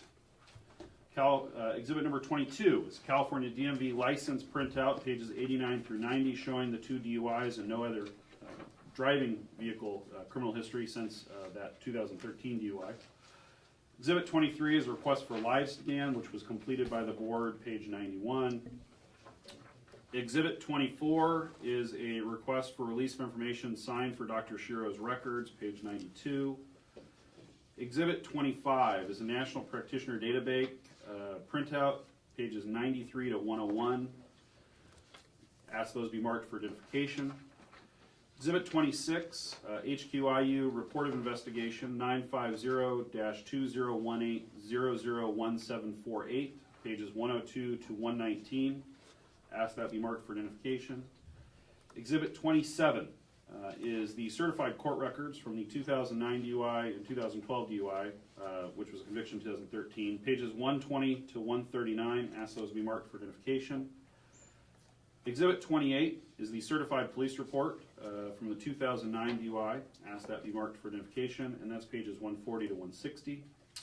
We have a current resume, Exhibit 29, the petitioner, pages 161 to 162. We have 163 to 165, which was a private criminal background check run by the petitioner's past employer, Exhibit 30. We have an email that petitioner submitted, Exhibit 31, from petitioner to Colusa and Glenn Medical Centers when he took his position in Chico, page 166.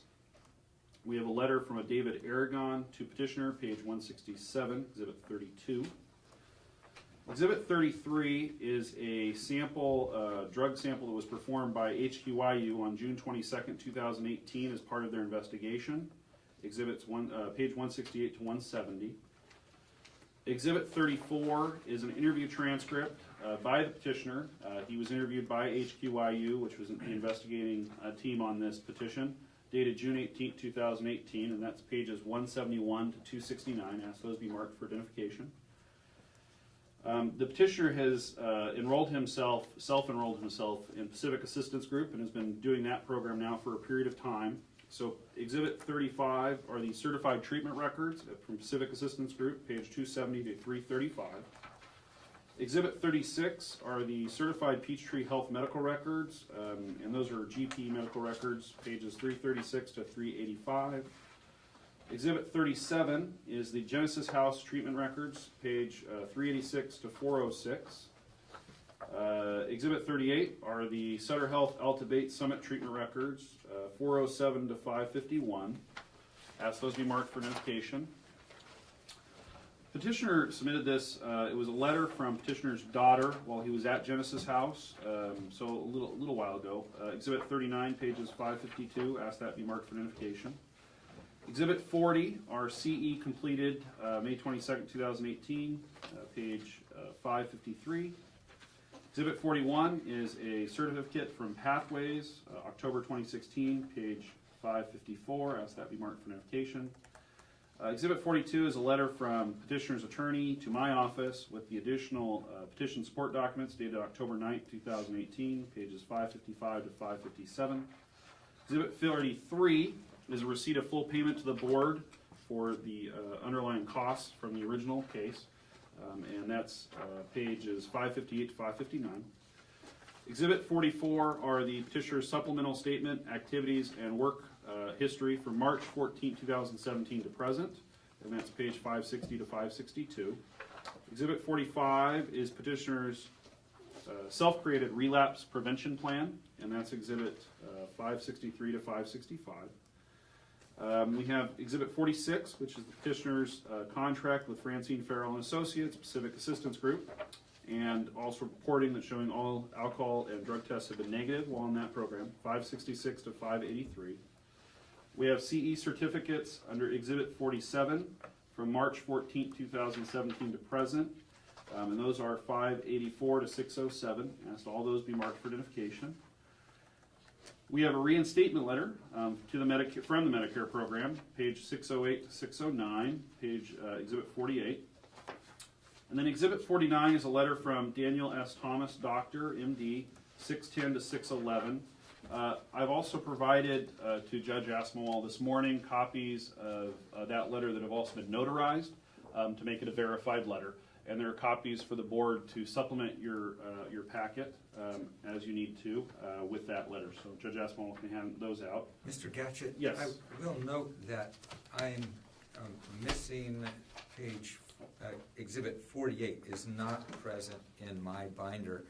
And is that the exhibit which is designated for Dr. Thomas's letter? No, Exhibit 48 is a reinstatement letter to Medicare program. You should have a page 608 and 609. Is that not in your binder? Page 608 and 609 is the reinstatement letter. Right. And then that's at Exhibit 49. 48. In mine it's 40. Maybe when they were putting the binder together, they might have gotten a tab So I'll out. switch it over and Yeah, it's 48. Okay. then 49 for me would be reserved for the letter from Dr. Thomas, is that correct? Yes, and you should have a page 610, 611 that would have been an Exhibit 7 title page from Petitioner's Counsel, and then a page 611, which is the original, or was the letter. And then we've supplemented that letter with... That's at Exhibit 50, so I'm just going to have to switch. Okay, it sounds like maybe when your binder was created. Would you like my binder? No, that's okay. I'll hang on to this. I'll just, Okay. I want to make sure everyone is on. And what's that Exhibit 49? No, Exhibit 49 should be the letter of Dr. Daniel S. Thomas. So it sounds like maybe at some point the... That's an exhibit with the Exhibit 7, 610 and 611, 49? Yes. Okay. So I'm guessing maybe tab 47 or 48 got placed in the middle of maybe the C certificates. Okay, what's that Exhibit 50? Exhibit 50 for identification is the letter from Walt Leisinger, CRNA, page 612. Okay, that's what I think I do not have that.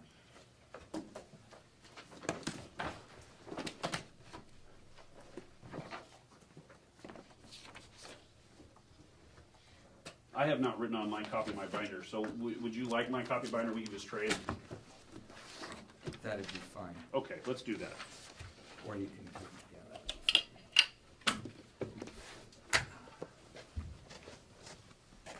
Yes, thank you. Thank you.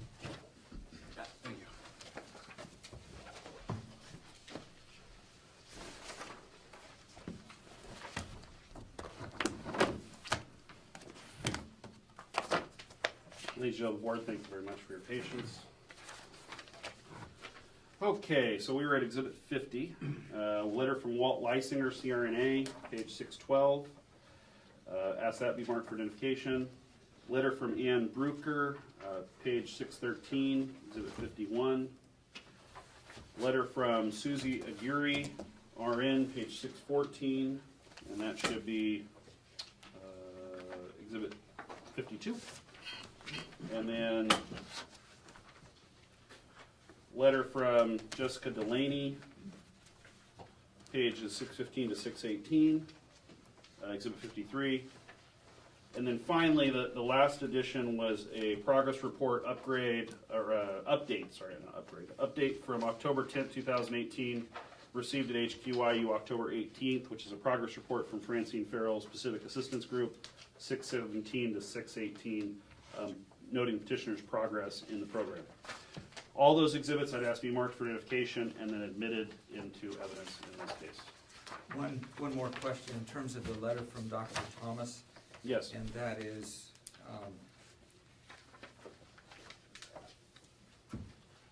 Exhibit 49. Is there any variation between that letter at Exhibit 49 and the original and copies that you gave to me?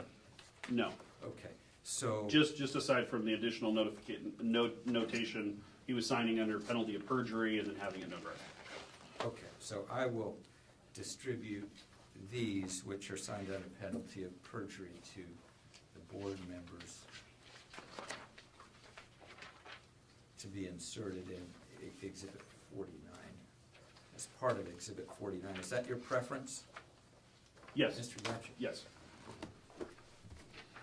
And I think that's the petitioner's preference as well. Yes, sir, it is. Then the document signed under penalty of perjury with the certification is included in Exhibit 49, and the documents marked at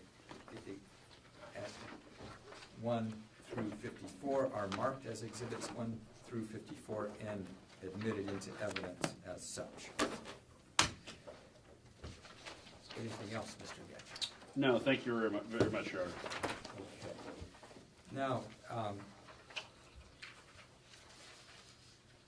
Mr. Mayor, this is your opportunity to present evidence on behalf of the petitioner.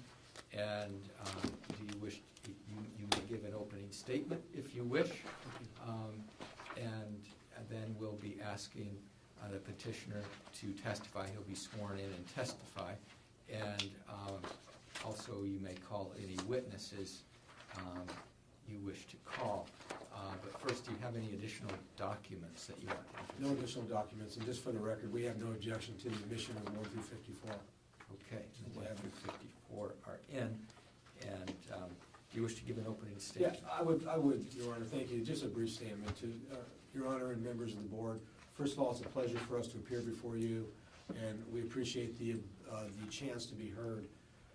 I'm not going to go through all the evidence. I have to compliment the Attorney General's office on putting together a very comprehensive packet. We worked very hard together with them to provide as much information to the board as possible to help you with your decision. I've got the chance to know Mr. Pilichinsky quite well over the last few years working with him and watching him struggle, watching him go through a lot to try to get here today. I'm not going to go back and describe the situation we had with the federal government, but that was a roadblock that would have derailed many. And he never let up, he never stopped, he never wavered from his sobriety or his desires to get back and be a physician's assistant. We overcame that, and almost immediately he got back into the medical field. I want to point out just a few points from the evidence, and then I'll open the questions up, of course, to Mr. Pilichinsky. We also have, if the board feels necessary, a representative of the Genesis House who can testify today to the nature and extent of not only the program that Mr. Pilichinsky went through, but also how he did and how he reacted to that treatment. And I think that may be important if the board feels it's necessary for some additional background information. I want to point out that's in the packet that since his conviction in 2013, Mr. Pilichinsky had no probation violations, no further violations of the law, and no relapses, none. He has been sober for 5 years and 5 months. That is a dedication to sobriety. I've been doing this job a long time, and I've dealt with a lot of people with addictions. And relapse is common. It's sometimes part of the progress. This gentleman did 18 months inpatient rehabilitation. He stayed in that Genesis House in their main program and in their aftercare program for that long. He dedicated himself on every single level he possibly could to that program.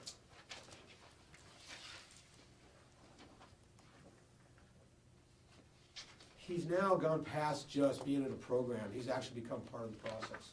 He's taken classes in counseling and how to be an alcohol and drug addiction counselor.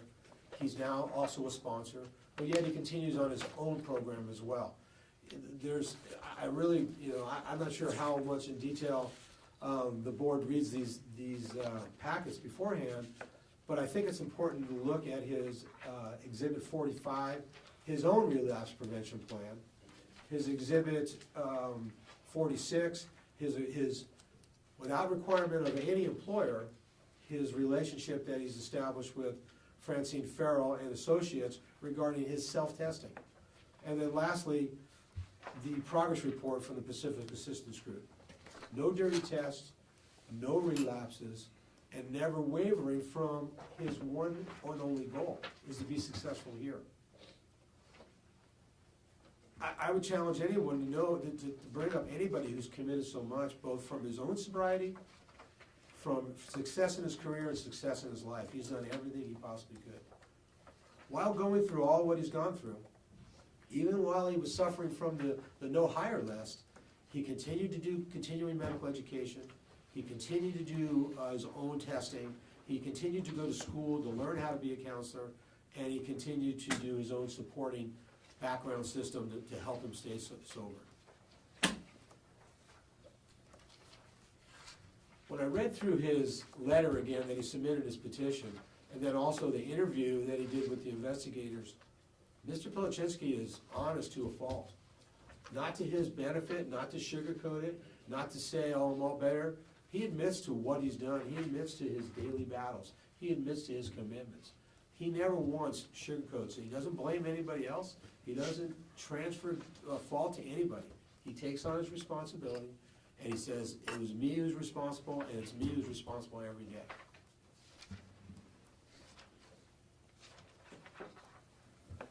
You can see from some of the letters of his coworkers that he's committed professional. He's competent in what he does right now as a surgical tech. He does what needs to get done to get the job done. He's not afraid to do the work that needs to be done. There's never been an issue of his sobriety at work. There's never been an issue of anyone worried about his relapse, because he's constantly testing himself. He's constantly going to classes. He's constantly doing his counseling. He's brought his family back together. He's got a great relationship now with his family. That was a very major component in his recovery. His life is going great. This is the last component. This is what we need to do. This is what he needs to do to become a physician's assistant again. He's willing to accept whatever terms of probation are placed on him. He's willing to commit to that.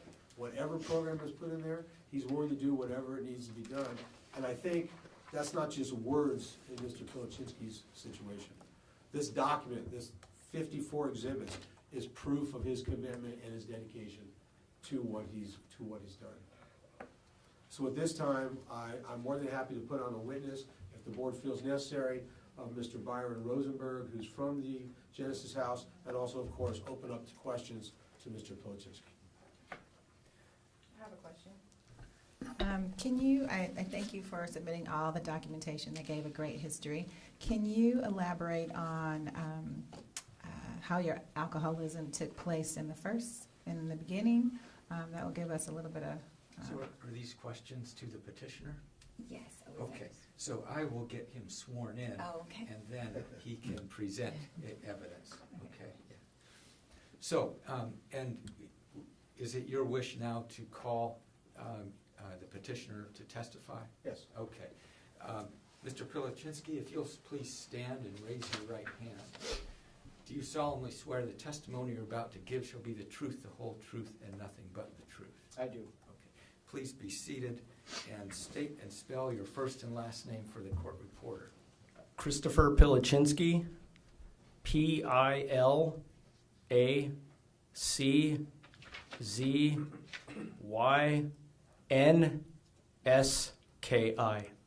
Okay. And Mr. Mayor, you may question him or you may have him give his own narrative. I would prefer just to allow the board to ask him whatever questions they may have, and if we want to add something in, he can supplement. Okay. I think, again, I don't want to... Well, I'm interested in hearing whatever narrative he has, and then the board can follow up. Would you like to give a short comment? Regarding her, No, I think in general, to your whole situation. yes. Okay, go ahead. First of all, I'd like to apologize that we even have to be here today for the situation that I've put not only myself in, but the public as well. It's unfortunate, and unfortunately, I found myself caught up in that trap of addiction. It's been quite the struggle. I guess mostly in the beginning, because I was unable to look at myself, look at my part in anything. It was always everybody else's fault. And I look back and I can say I got everything that I've deserved. It's made me take a look at myself in a way that I didn't even know was possible, and it's unfortunate. But it's allowed me to take a look at things and realize that there's more important things out there than just what I think and what I believe. It's my children. I'm able to look at that nowadays and see how I've really how that had such an impact on them, and I continue to take responsibility for everything that I do. I don't try to put it off on anybody, and I actually like the person that I have become today. I see things that I did not see in the past. Things are so much more objective now, and I see them with such a bigger pattern that unfortunately it is what it is, but I wouldn't change what happened because it's made me who I am today, and I can't take that back. All I can do is grow from that. Okay, Ms. Early. Oh, thank you. I just wanted a little bit of background and history. How did your addiction start? Had you been drinking for several years or since a child, or just give me a little bit of, bring me up to speed, basically.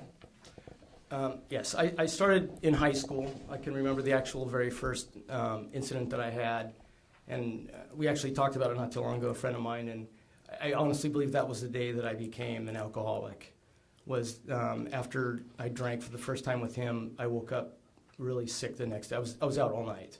And I remember saying to him that next day, next time I'll do it better. I'll eat. And I realize that now, but I've had to reflect back on that. He actually thought he had killed me that night during our conversation. Last summer, actually, we were talking about this. But I had never crossed the line. Did I drink too much? Absolutely. All through, high school and college and the military, absolutely I drank way too much. But I never had any consequences. And then I had, to me, it was a matter of time. It was just a matter of time when something chaotic was going to happen, and that did. And that's when I went left, when I should have gone right. And from there, it was that was in 2007.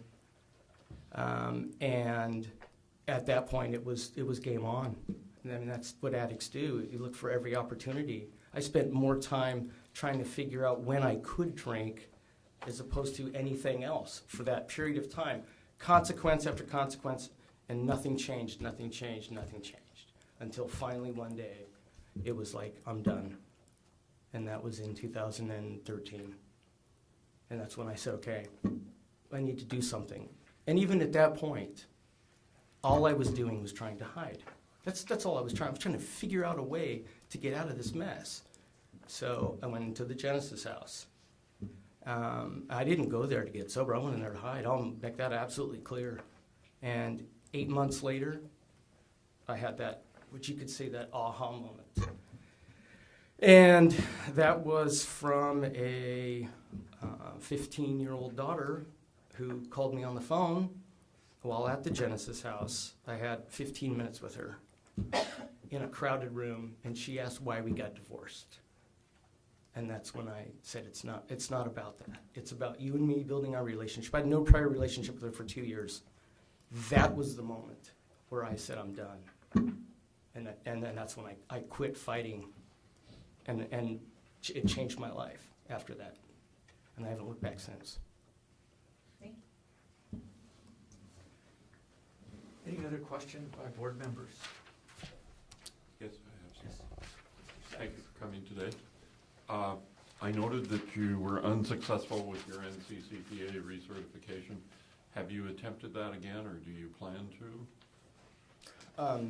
to? Yes, I plan on attempting that again. Okay.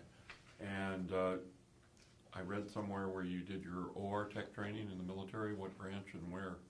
The Air Force, Shepherd Air Force Base, and then I spent 2 years in Germany, and then I came to Travis Air Force Base. Okay. What type of practice are you thinking of pursuing if we give you back your PA license? I enjoy emergency room. I enjoy trauma. However, one of the larger components in the ER is people that come in that are impaired, and I plan on incorporating that heavily into my future, in whether that's in a normal clinical setting, but also I would really like to go back to the Genesis House, as I noticed that there is a need, and that's not a full-time type of position. It's not conducive to their facility because they just don't have the resources, but more as a voluntary support person that could help facilitate the Genesis House with like people that need to go to the cardiologist, that need to go to the podiatrist, because there are other issues medical issues that people have there. And myself trying to get an ACL reconstruction in there, it was like an 8-month process because of all of the hoops that everybody had to jump through, typical in medicine. And I would like to be a liaison for them. And I would love to do that as an on-call type status. And I've also been looking most recently at Duffy's in Calistoga has a couple positions available that I would also be looking to try to potentially maybe go in because I would like to get out to that area. Okay. You have an impressive amount of continuing medical education, but I did not really see a lot pertaining to the practice as a physician assistant. Do you have some that I overlooked, or?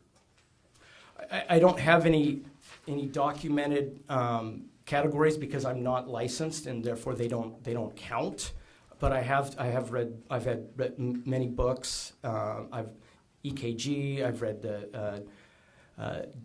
it was at Dubin's. I've read the orthopedic book, the Family Practice Current. But mostly I've been focusing on the surgical tech aspect of it just to get me current with that. And I've also watched a few lectures online, and I'm looking at going to go to a 1 week review course when I'm able to afford that. Okay, very good. Thank you. Mr. Grant.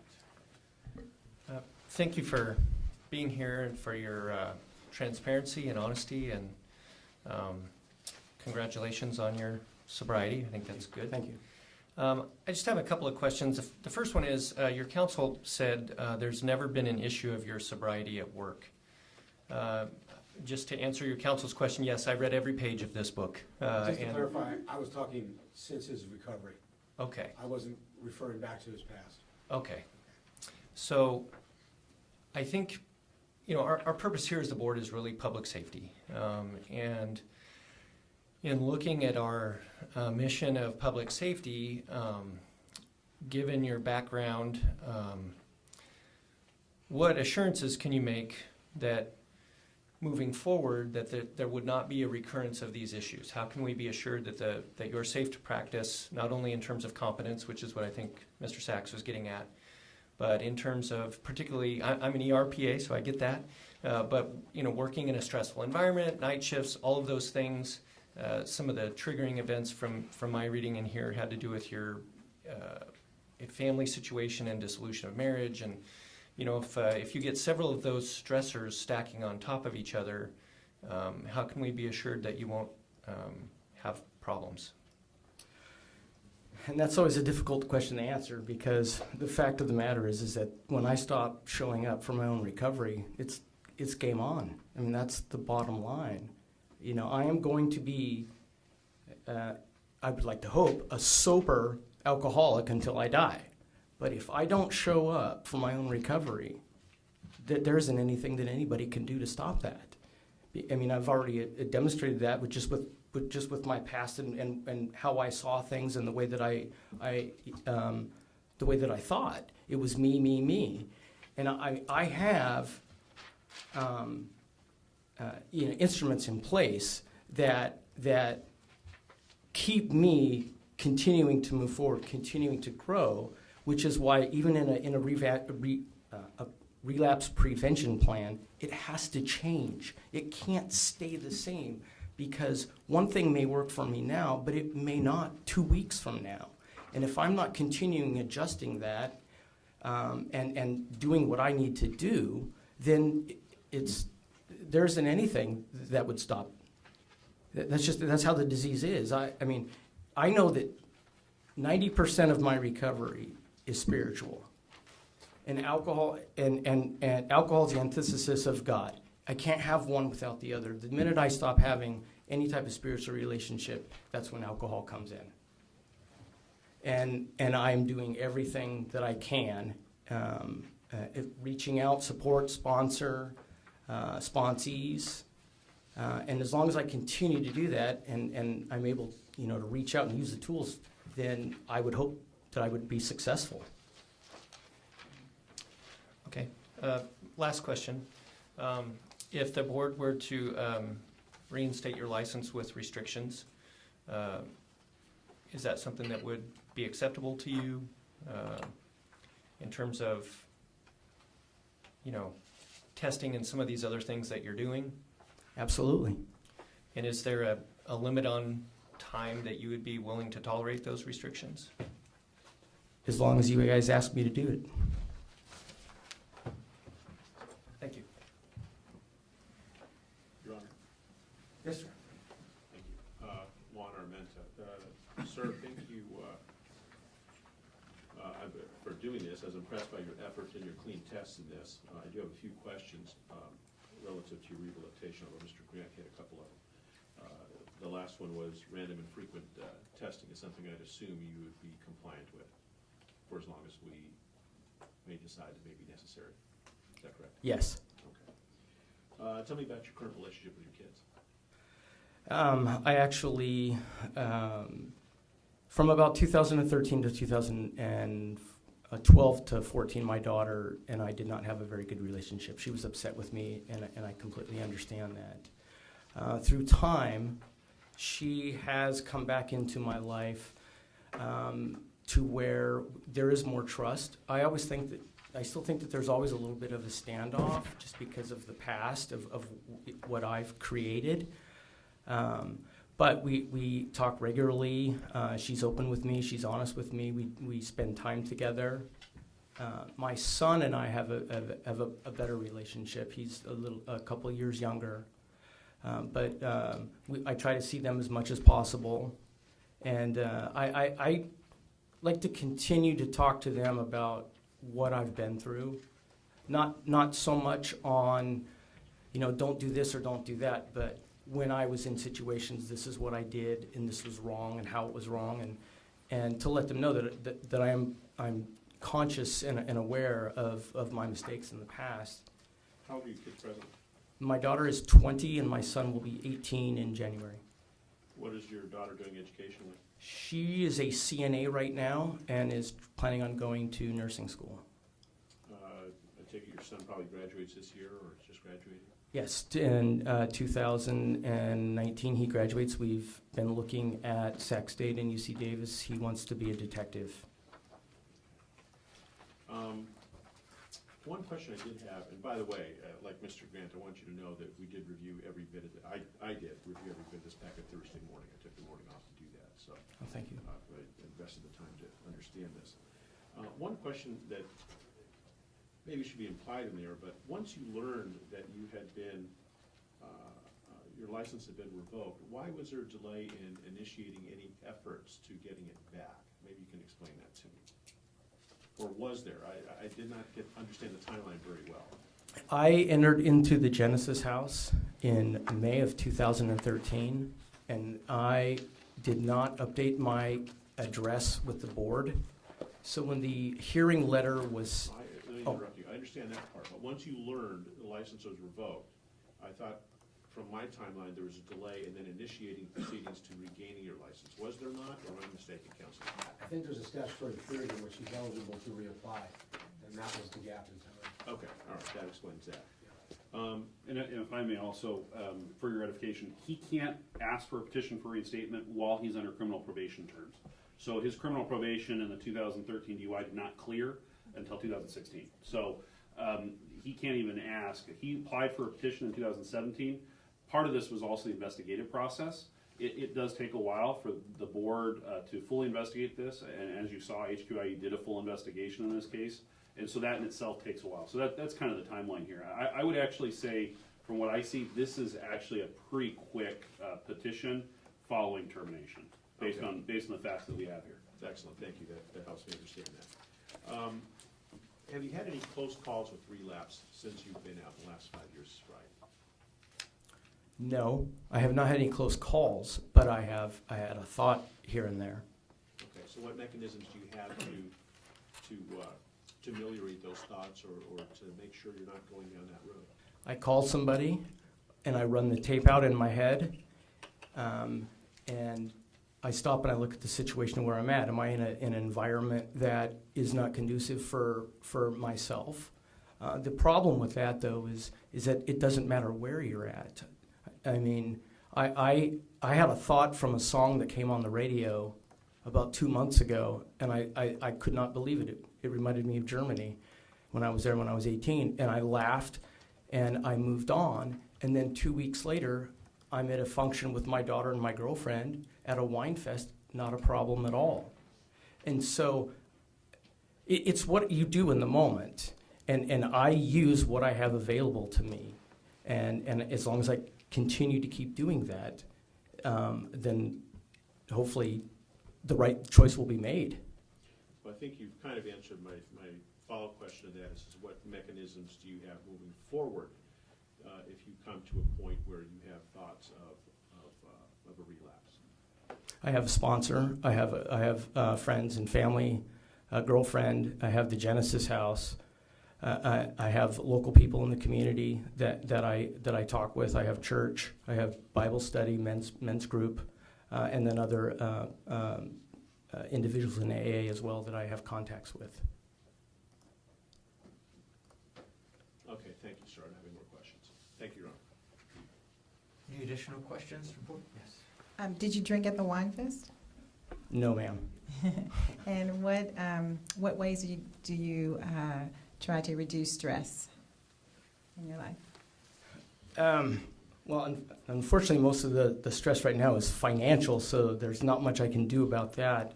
I noticed a period of a few months ago where I just felt like something wasn't right. I just couldn't put my hand on it. You know, I mean, everything was okay. But I realized I was missing something, and I was a little stressed. And so what I ended up doing is my girlfriend and I actually went down and we bought a book to read together. It's called Love and Respect. And we read a chapter of that every week for the last 3 months. And it's like 2 pages and then some questions. And that is such a nice little edge off of things. But stress-wise, I'm pretty busy. I guess most of what I would be doing is, if I'm having some stress, I'd watch a little Ben Shapiro. But I try to exercise when I can, but that's been difficult because of my schedule. But most of it is spending time with my children. If I can, we try to go to UC Davis basketball games as much as possible during the winter times, and spending time with my girlfriend and her family as well. Thank you. Dr. Alexander? Yes. Well, first of all, thank you for being here today, and also I commend you on your journey. Thank you. The questions I have to do with your participation in Genesis House. What was that like for you? I mean, from the very beginning, you mentioned an 8-month point, and then something clicked, and did that lead you to stay in Genesis House after that? The program is unique in itself, in that the way that it's set up is very minor instances can occur between individuals or even several people. Accountability is the biggest thing, and it's hard to look at this from the outside. But if you left a light on, and I came up to you and I said to you, "Hey, I have to support you for leaving that light on," you get instantly angry. It's like you're getting in trouble for something. It's a light. But in the grand scheme of things, it's, why am I getting so angry at that? It's a light. That was a very hard barrier to get over for all of that time that I was there. And it's not just a light, it's a stool, it's a fork. And so you feel you're just constantly being berated. And most people are they'll leave. They will not do that. They're like, they do not agree with that style. And for me, over time, it just got easier because I wasn't fighting it so much. And it got to the point to where I could be told by something, and in 3 seconds, it wasn't bothering me anymore. Where in the very beginning, it might take an hour before I would even forget about it. And it allowed me to not look at things with such scrutiny that really aren't that important. And I was able to, kind of look at that and reflect back on myself, and the things that I would get mad at were they were kind of childish, but yet I wanted it to be about me because of my selfishness, and it allowed me to open up and see things, and I finally I surrendered. I got what I got at that 8-month mark. Just another question. Anybody else in your family have any addiction issues? Brothers, Yeah. sisters, parents? Yes, my father and my stepmother have, I think, combined 64 years of recovery. And my younger brother stopped drinking in 2016. You mentioned participation in service activities. Are you still involved in volunteering or providing service to groups or organizations of any sort? So I mean, I go to the Genesis House when I can, when I come into town, and I'll stop by there and see counselors or even talk to some of the clients that are in there and some of the people that I've finished the program with. Outside of that, I'm working, and then I have my mandatory meetings that I have to go to for group 2 days a week, and then I have the mandatory meetings. So most of my time is either working or attending the programs that I signed up for. Do you attend church regularly? I have not attended regularly, but I do go to small group and meet with the men's Bible study. And my last question is, why do you want your PA license back? Because I enjoy what it allows me to do. I get a great sense of comfort from helping other people. It makes me feel good. I know, especially working in the emergency room, that you don't get that very often. But those few individuals that come back in that environment, that you're like, oh, a mother brings a child that you may have sutured in. It is such a reward. I enjoy that aspect of it. I enjoy helping, and especially given now that the other side of it that I've been able to see from my own addiction, there's so much more that can be done. The operating room just does not allow me to have that client-patient interaction that you get from the profession. Okay. Thank you. Any other questions from board members? Yes, sir. Hi, Xavier Martinez again.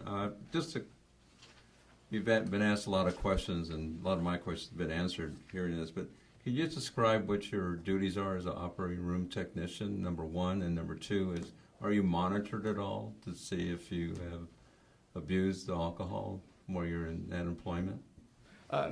Yes. I actually have my operating room director, Cheryl, she fills out monthly monitoring, I guess every 3 months.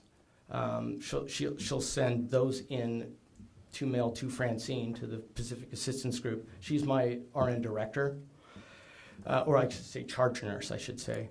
And she deals with me. We see each other every day. In terms of the operating room, we do everything at our clinic, from environmental services to instruments. So clean the room, prepare the room, open the room, set the room up, help bring the patient in, assist in surgery, finish surgery, clean the room up, and do it all over again. And that's basically our routine. Okay, thank you. Ms. Carlquist. Jen Carlquist, PA. Thank you for being here, and congratulations on all the hard work that you've already put into your recovery. I have 3 questions for you, and specifically they pertain to the interview that you did with Investigator Barnett. My first question was, if you reference page 93, line 19, where you were discussing what it's like to go to AA meetings, where you mentioned it's like going to Starbucks. AA meetings are no big deal. I'm not really clear on what you meant by that. Good question. That reference is specifically to point out that when I go to AA meetings, I'm not throwing a fit or upset or angry that I have to go. I go to them just as a person who would go get coffee would. They don't even think about it. That's pertaining to that reference. I go. I enjoy them. I don't make a fuss about it. I don't complain about it. I go. I guess, what's the word I'm looking for? I guess it would be just like anybody going to go get coffee. You don't tell me, you just go get the coffee, and you wait in line and you get it, and that's exactly how I take AA meetings. Great. Second question would be, you talk about taking your son to Genesis House. I'm assuming he's 17, and I'm just kind of curious what the thought process is behind taking your son to somewhere where there's a bunch of alcoholic patients that are under treatment.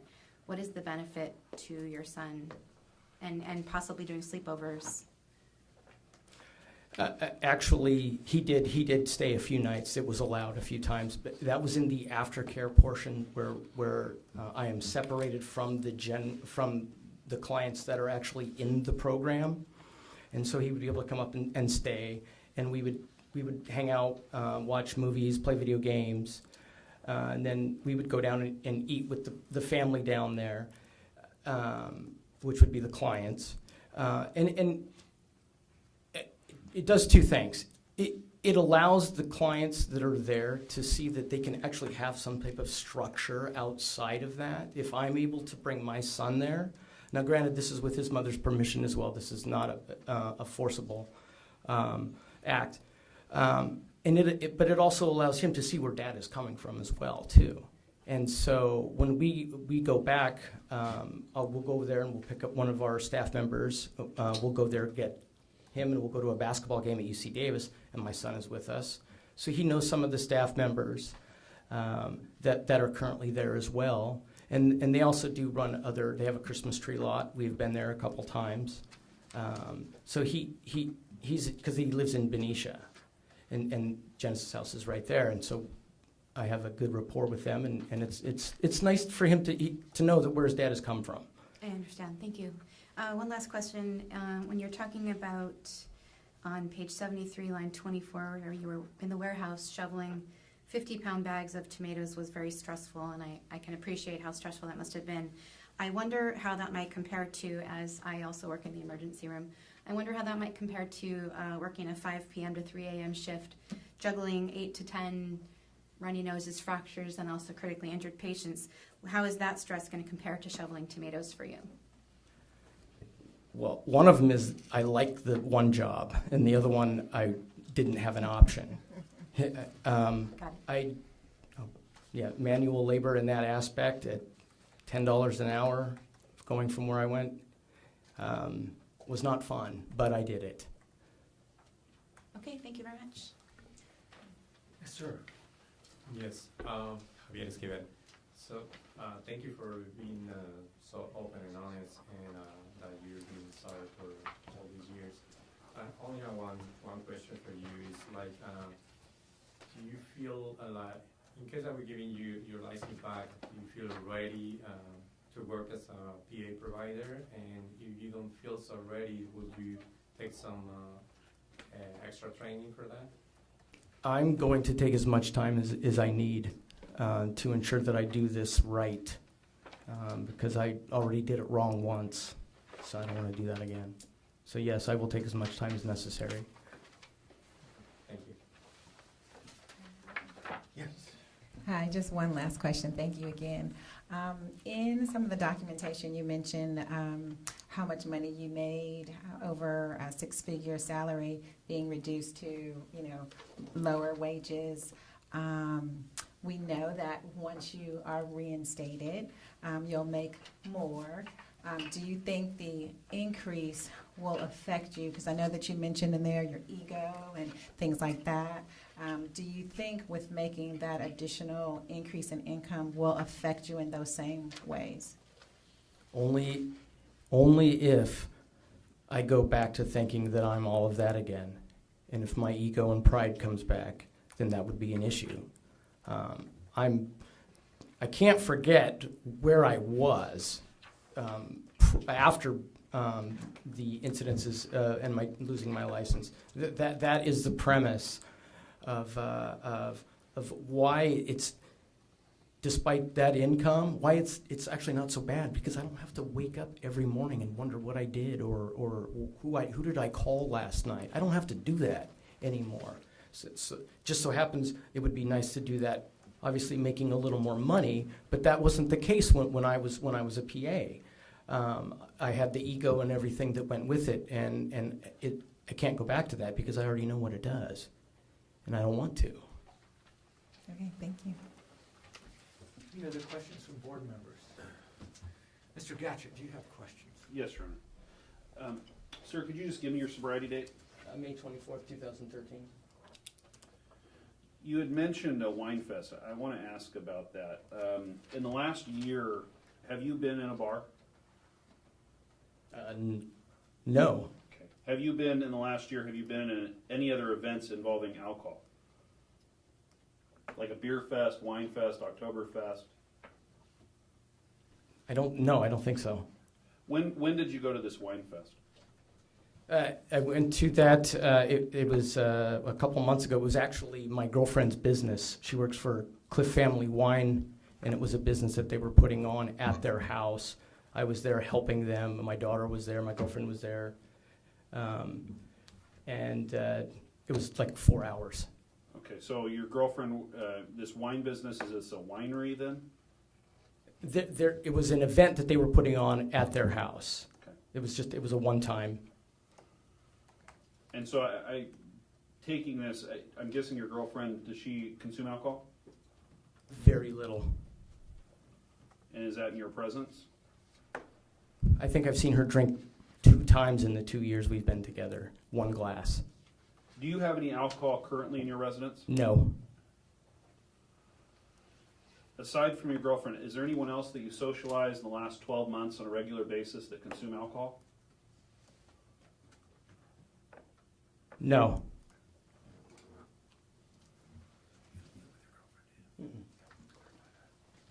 I do not live with my girlfriend. That was going to be my next question. Thank you.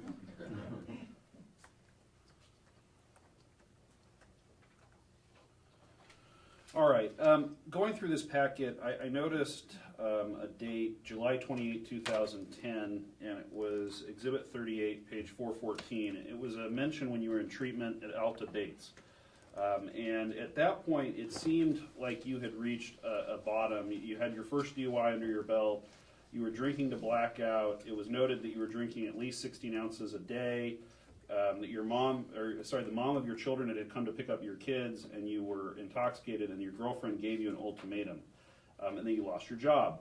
Can you tell me why July 28, 2010, or that period of time, that was not enough of a bottom for you to start recovery? Yes, because I had not reached the full capacity of the consequences that were still coming my way. Why should the board believe at this point that you've reached that point? What has changed since in the last 8 years that's made that? And I know you went to Genesis House, and I know you reached an epiphany, but tell me what the bottom was. How far down did you have to go before you hit bottom?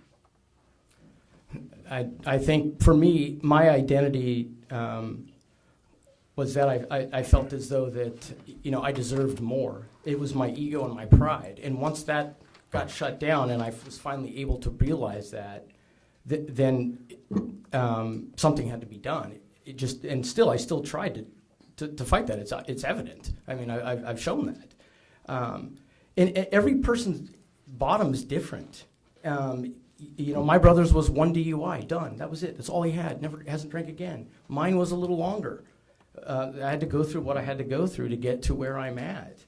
And being able to separate myself and get out of self and see the rest of what's going on was the key component for me, because I took myself out of now that I've taken myself out of the equation, it's not all centered around me. If you get your license back, the board will probably impose terms. I think that would be a fair statement. And those terms will include alcohol testing, group therapy, supervision requirements, and those could be on your license for a period of time, 5 to 6, maybe even 7 years. Are you willing to comply with all those terms? Yes. And you understand that there's a cost associated with that, and you'll do your best to pay those costs? Yes. You won't look at that as a burden? No. When you were using alcohol in excess, were you using that to deal with work stress? No. Why did you predominantly use alcohol, let's say, between 2010 and 2013? I was upset with my current situation and what had happened in my personal life. And so that's the divorce, loss of relationship with your kids, and then also your loss of employment? Yes.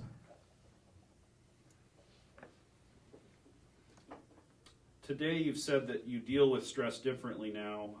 You go to group, you have a sponsor, you have friends and family, you try to exercise. Anything else that you try to use to deal with stress?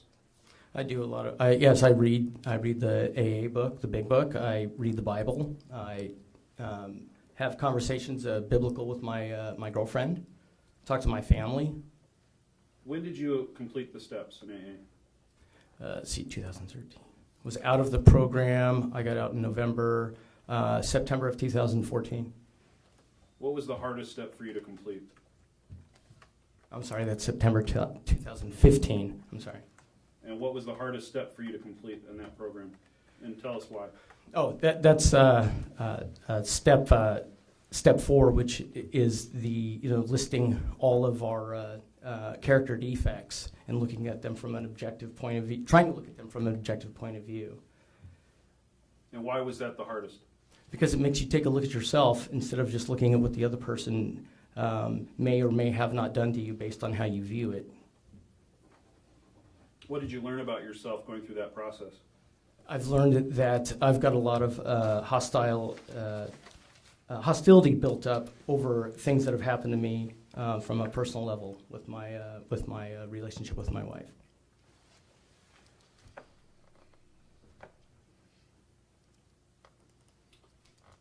As part of the process of making amends, did you apologize to your ex-wife? I have not. Will you ever do that? Yes. It is actually in that step when I was reflecting about that in step 5 with my sponsor, how I had not resolved my anger with her, and I thought I had. And that showed me that I wasn't ready to do that yet.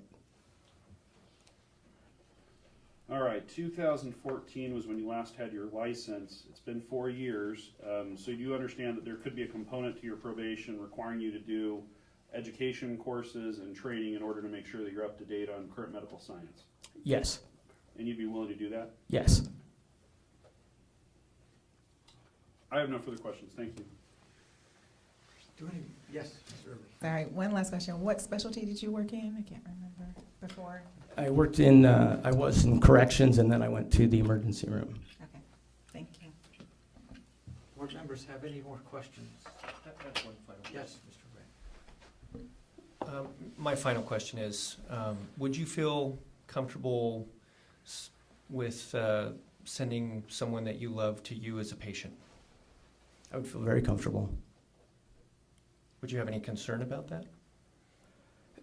No, I would not. Okay, thank you. One more, Your Honor. Yes.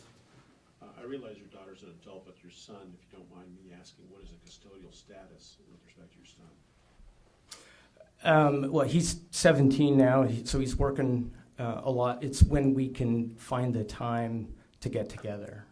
Okay, so you have liberal visitation? Yes. Pursuant to the divorce? Yes. Okay, Yes. that's all I have. Thank you. Thank you, Your Honor. Any other questions from the board members? No. Mr. Mayor? Yes, may I just do a few follow-ups on some of the things you talked about? Yes. Thank you. Mr. Pilichinsky, there's been some conversations about, questions about probation and the terms of probation and the things that you might have to do.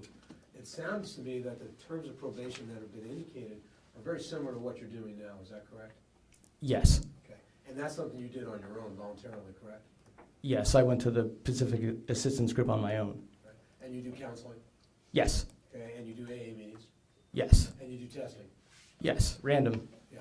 Current random testing, so they call you and they tell you when to come test? It's on my phone. I check in every day. Tell us how that works.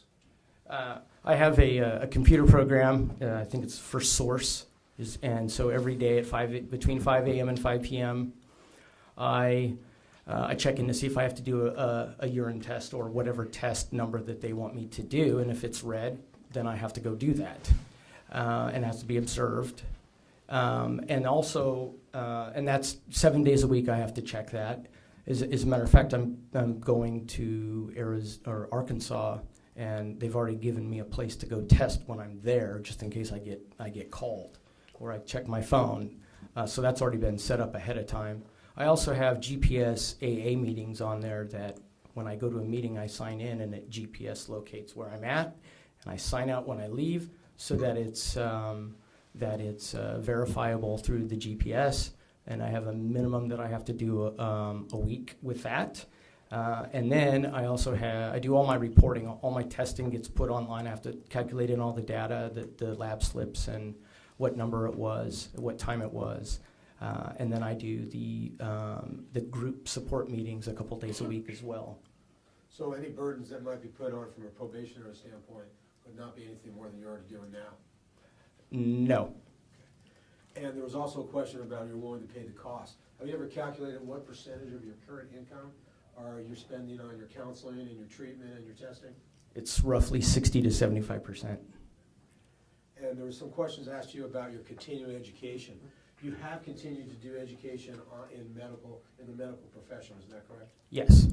And you needed to make a living, isn't that correct? Yes. And you wanted to stay in the medical field? Yes. And because you couldn't be a PA and you were on that list, a no hire list, it was impossible for a while. Yes. So the best opportunity for you would have been that surgery tech? Yes, that was my best opportunity. And that's why you got the education in surgery tech? That's why I went back and got my certification in 2016, because I didn't have that at the time. And lastly, there was some conversation and legitimate, great questions about what are you going to do to stop from relapsing, because life is stressful. There's always going to be problems with relationships. There's always going to be problems with work, financial. That never goes away. Does the people who you surround yourself with have anything to do with your chances of success? 100%. Explain that. Well, my family, my mother and my father, it's an AA meeting in itself every time we get together to talk about anything, because there's 4 of us sitting there.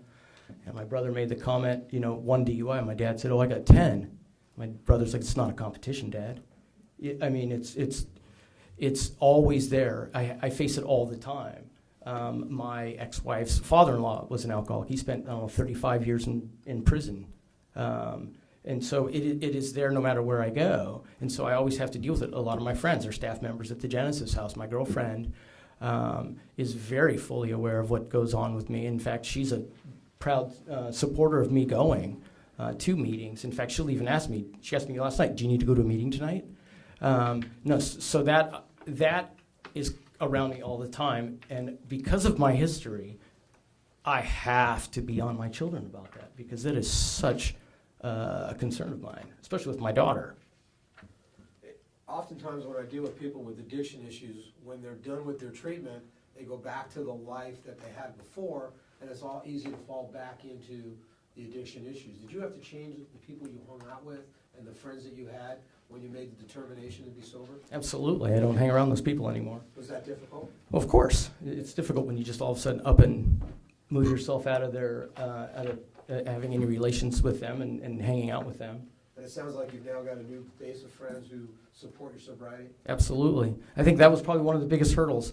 I think one of the biggest things that I had an issue with was why I had such a difficult time when I was in small group prior to 2007 was that I could not be honest with the support group that I had at church, our men's Bible study.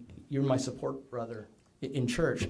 I had a drinking problem, okay, not to the degree that it got to, but I never disclosed any of that.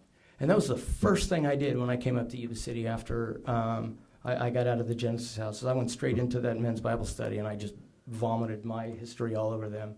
And that was such a relief. It really was. And I didn't have to worry about that anymore. Wondering what they're going to think about me, because they never said anything negative about that since then. I've got no further questions. Mr. Gatchett, do you have follow-up questions? I do not. Thank you, Your Honor. Board members have any follow-up questions? No. Then, okay, no additional questions. And Mr. Mayor, do you wish to give any closing? I have one more witness who's present. I'm not sure if the That's board right. wants to hear from him. It's Mr. Byron Rosenberg, and he is from the Genesis House. If the board would like to hear a quick description of the program they have there and Mr. Pilichinsky's involvement in that program, we could probably get him in and out pretty quick, if that's something you're interested to hear. The board would be interested. Okay, great, thank you. I'm not sure exactly how you guys go about We swear him in. having and he witnesses. Can you just stand right here? You can sit There you go. next to you. Sir, if you will raise your right hand, I'll swear you in. Do you solemnly swear the testimony you're about to give shall be the truth, the whole truth, and nothing but the truth? And please have a seat and state and spell your first and last name, please. Name Byron Rosenberger, B-Y-R-O-N. Last name Rosenberger, R-O-S-E-N-B-E-R-G-E-R. Okay. And Mr. Mayor, do you wish to ask him questions? Yes, Your Honor, just some brief questions, and I'll let him elaborate. Mr. Rosenberger, who are you employed by currently? Genesis House. And how long have you been an employee of Genesis House? About 21 years. And what is your capacity there? Well, currently I'm in fundraising. Okay. I was a counselor earlier on. Due to financial constraints and stuff, they have my energy more focused to fundraising, community outreach, in that capacity. Are you qualified to provide information to this board as to the general nature and program of Genesis House? I should hope so. Could you please describe the program, first in general, and the board may have some questions, and then I'll maybe get some more specifics. I might want to point out that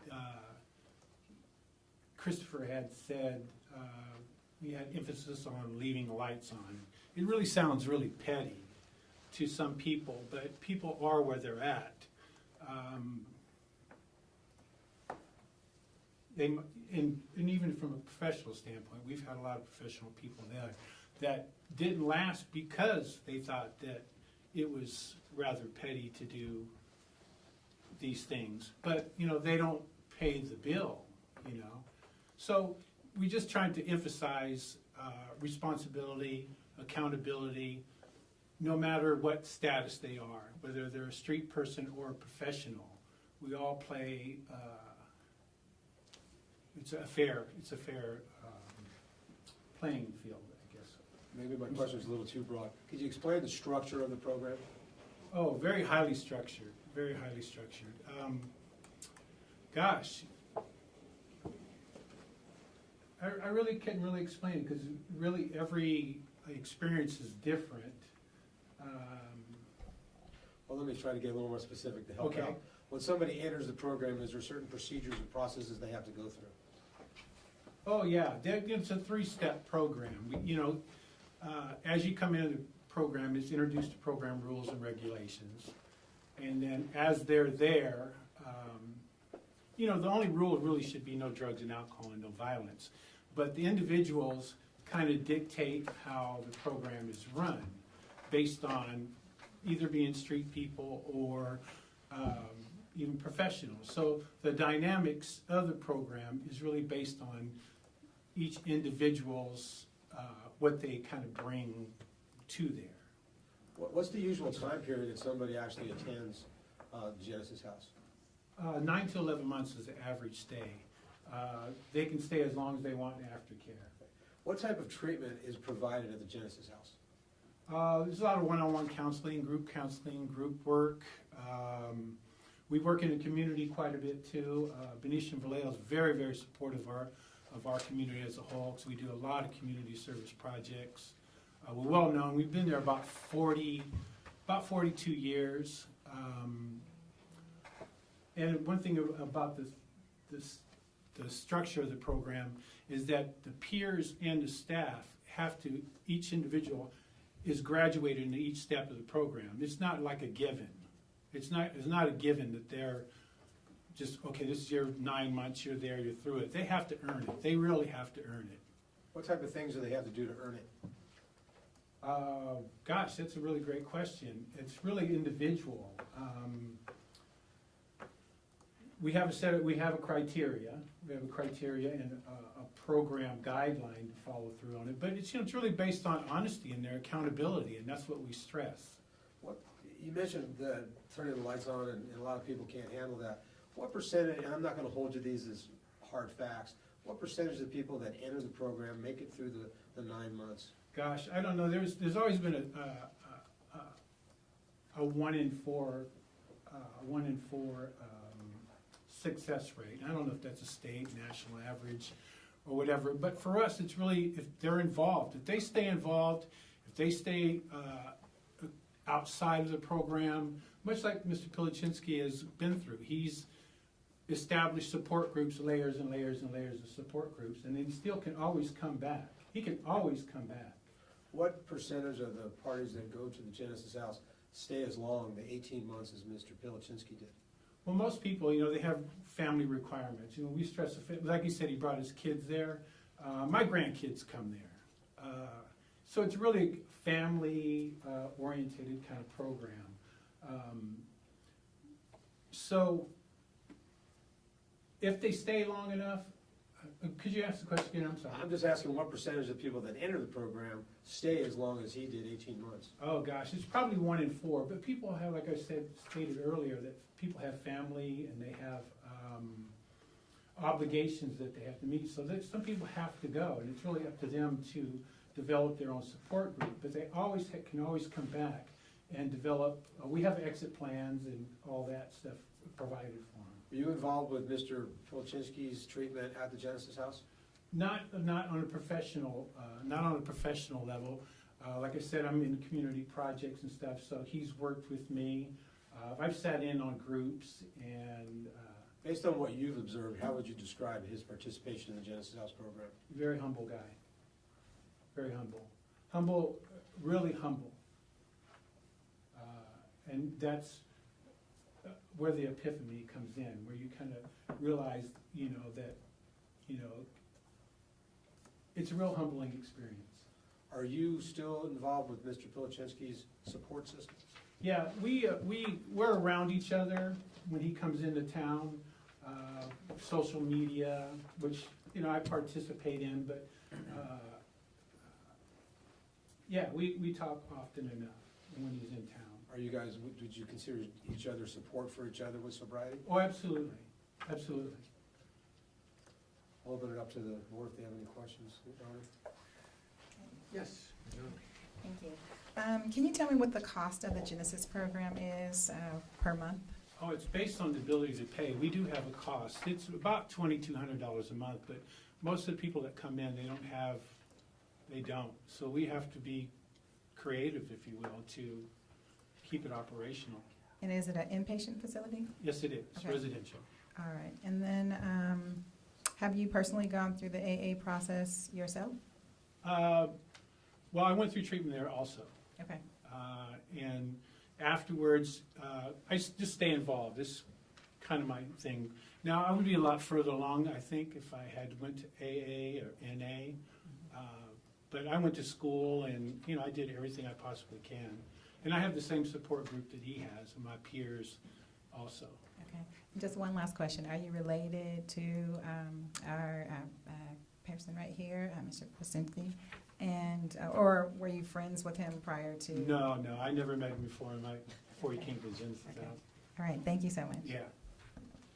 Any other questions from the board? Mr. Gatchett? No questions, thank you. Okay. Thank you very much. Oh, any other questions? No further questions, thank you. Thank you, Was there sir. something you wanted to add? Sounds like you were kind of, want to say something.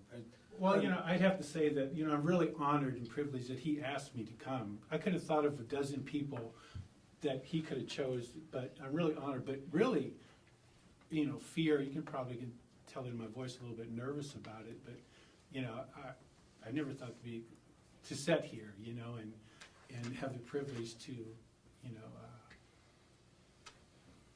to help him on this journey. So thank you so much for having me. I really appreciate what you guys do. And You did a good job. Thank you, sir. Any other witnesses? No further witnesses, Your Honor. Okay. And Mr. Gatchett, any other documents? No, Your Honor, thank you. Okay. There being no other evidence and no other questions by the board members, is that correct? Then the record in this matter is Could remain open. Closed, subject to one thing, and that is it will remain open for 30 days from today's date for the receipt of a second letter of reference signed by a physician as required by Business and Professions Code 3530 subdivision B. And upon receipt of that letter, which should should be sent to, well, upon receipt by the Office of Administrative Hearings of that letter, which should be sent to Mr. Gatchett, who has kindly agreed also to facilitate delivery to the board, correct, Mr. Gatchett? Yes. Then the record will close.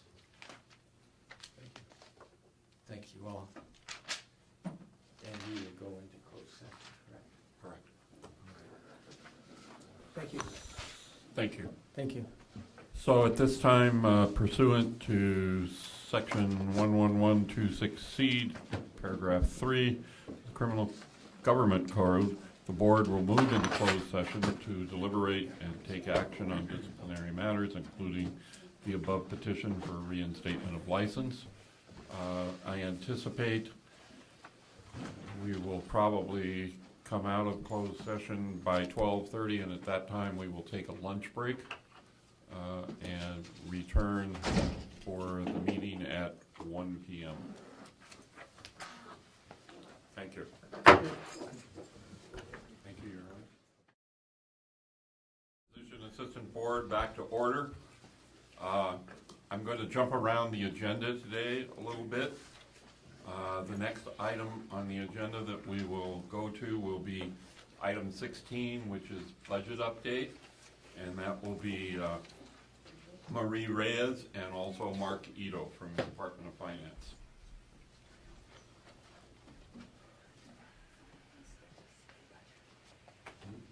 DCA budget. Okay, whatever. DCA budget.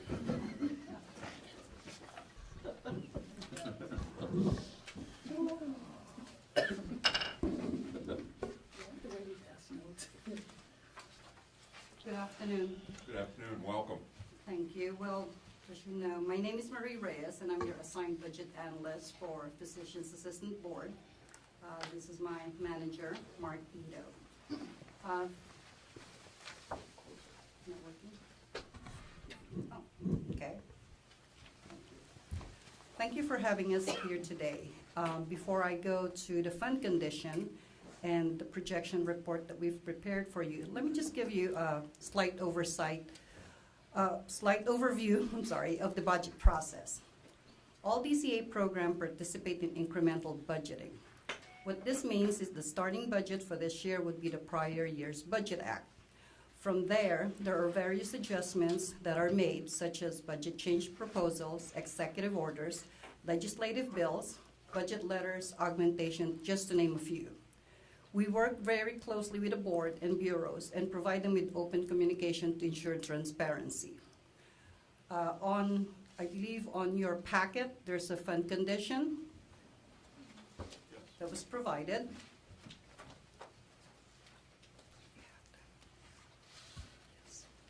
As you can see, looking at the fund condition here, the board is very structurally sound. Basically what that means is you have sufficient reserve, you're in a very good position. What I'd like to do is provide you some projection. Do you have any question on the fund condition? Not right now. Not right now. I've prepared basically a projection, an expenditure projection that you can look at. What we did this time was we sort of changed it. I provided a 3-year history on how the expenditures were being done. At least you can see the progression. From what I'm seeing, the board is really in good, I mean, they've been very fiscally responsible in their spending.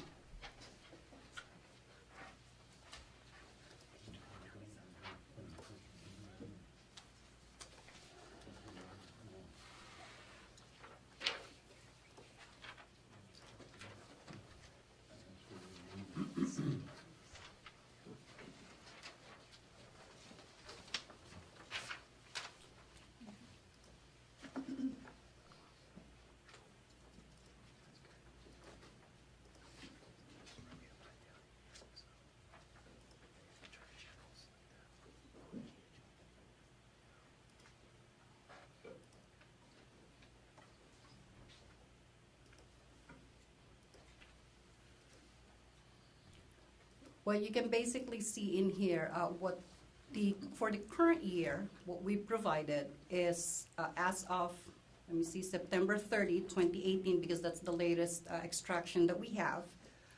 Currently, the board is at 171 spending, and then thereafter, we created a projection. I changed the projection a little bit to where it's showing it's the average for the past 3 years. So it's going to be a more realistic projection, so.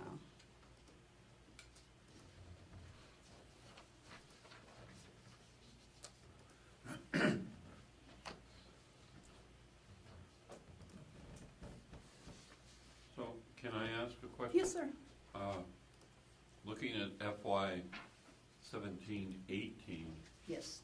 it says total expense, I'm assuming that's 1,719,000.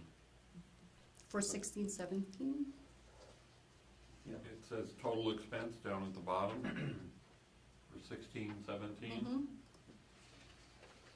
And then it shows our net appropriation of 1.515, so we're over budget on that particular year? Well, for that particular year, you had an augmentation for the attorney, let me see, for, for the AG Okay, and so the the augmentations Yes. don't show up in this. It does show up, let me see. Well, the augmentation doesn't show up, it just shows the total that was spent. I guess the concern is they want to make sure that they're covered on the appropriation line item for the expenditure that they make. Do you know what I'm saying? By line item, are you talking, because how we look at it in budget is we look at the bottom, if it's overspent. Right. It's not necessarily on the line item. Right, but I guess the question is, if you're looking at total expense and then a net appropriation, I guess the concern is, do we have the authority to spend that money? For the 1.719? If it's over if the expense is greater than the appropriation. All right, I think I can answer this question You for you. understand what I'm saying? Absolutely. So for the prior years from fiscal year 2015-16 through 17-18, I think what you guys are looking at is you're looking at your total expense and then you're looking at the net appropriation at the bottom. Right. Yes. So the net appropriation, what that is that is your total expense minus your reimbursements that you collect. That bottom line is not what your appropriation is. Okay. Yeah, so your reimbursements can be anything from fingerprints, it could be cost recovery. There's a lot of things that go into reimbursement. So that bottom line total is not where your appropriation is for the prior years. If you'd like to see that in the future, that's something that we can include on this as well. Because they understand and have explained the liability for spending beyond their appropriation, I think they just want to check to make sure that they're staying within their appropriation, their total appropriation for their expenditures. Yeah, absolutely. That's a very good question. So you'll provide that data for the future meetings? Absolutely, we will. And that's something in the budget office that we track closely, and we work with programs to make sure that you don't spend over your appropriation. But that's something for transparency at meetings that we can provide, for sure.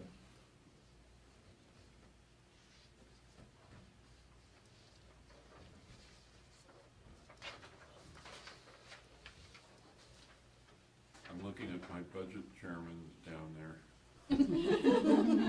Would have been nice to have this beforehand to review. I mean, that's another question I have. Why can't we get those reports more timely rather than waiting to the day of the board meeting? For this particular one, I apologize because basically there was a delay in providing us with the extraction. I try and give you the latest information as much as possible. I don't want to provide something that was last month, basically, so this is the latest and greatest as of today. You're well aware that FM 13 won't be available until around March of 2019, so what I provided for 17-18 was FM 12. And we got that extraction. As soon as we got it, I tried to prepare that one. So is this like a draft, or is this actuals, or? Well, for basically for 17-18, those are actuals as of FM 12, pending close the year end. Right. And then for the fiscal year. But you still have FM 13 to close, right? Yes. And then for 18-19, those are actuals as of September 30th, 2018. Okay. So one of the questions I had is under enforcement, AG and Office of Administrative Hearings, we're in the negative. On the projection, it The is, because what I projection. did was, it's an average of 15, 16, 16, 17, 17, 18. And if I recall the time we were meeting, that if we were, this has a different type of, if we're over budget or something, it's, There's an augmentation that we can Right. request. It's something that's gonna be reviewed, probably 3 months from today. It's something that I would be communicating with Lynn in regards to that. For this particular year, there's, is it called a BBA? Yeah, there's budget bill language for healing art programs. We have an opportunity in the current year to augment your budget for AG and for Office of Administrative Hearings. So you have to be overexpending those line items, and at the same time, you have to either be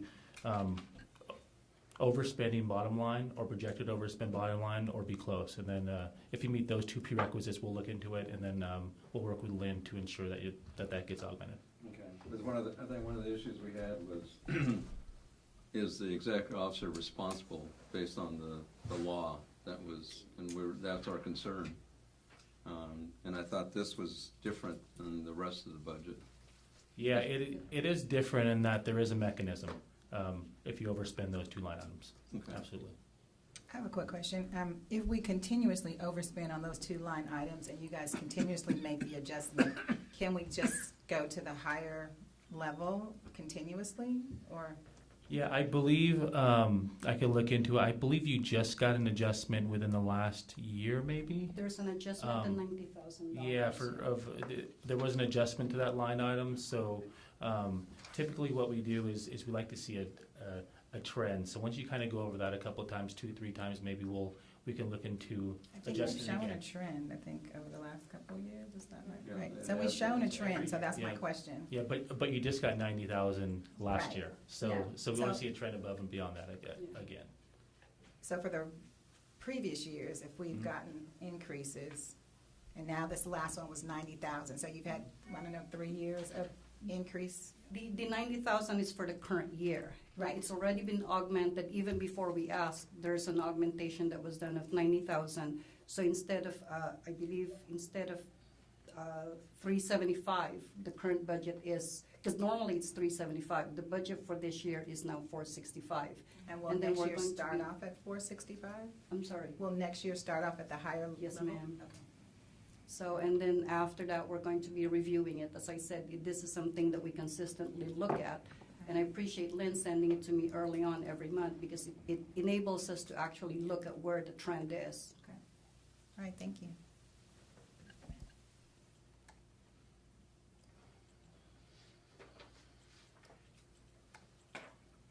Most everybody looked at me. I don't have any other questions because I mean, just receiving this, it's kind of difficult to.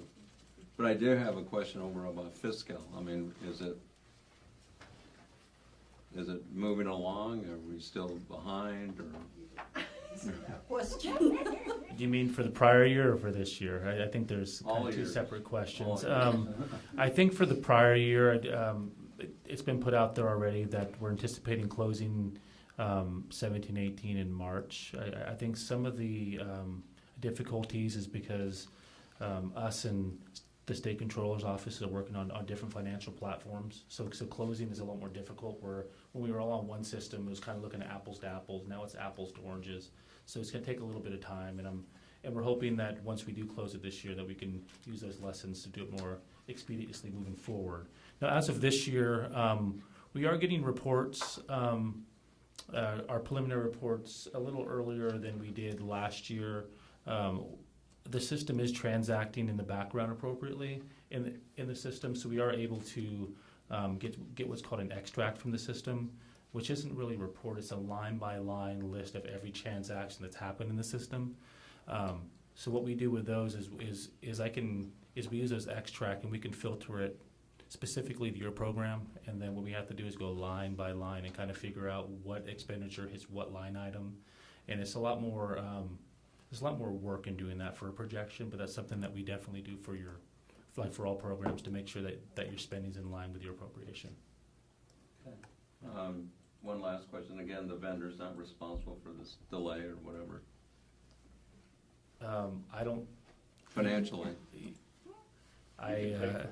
you know, Well, I mean, it's a statewide contract, right? Yeah, This absolutely. is not our contract, so. That would be a decision for the Department of Justice with, in consultation with the control agencies, and we don't have any ability to Thank you.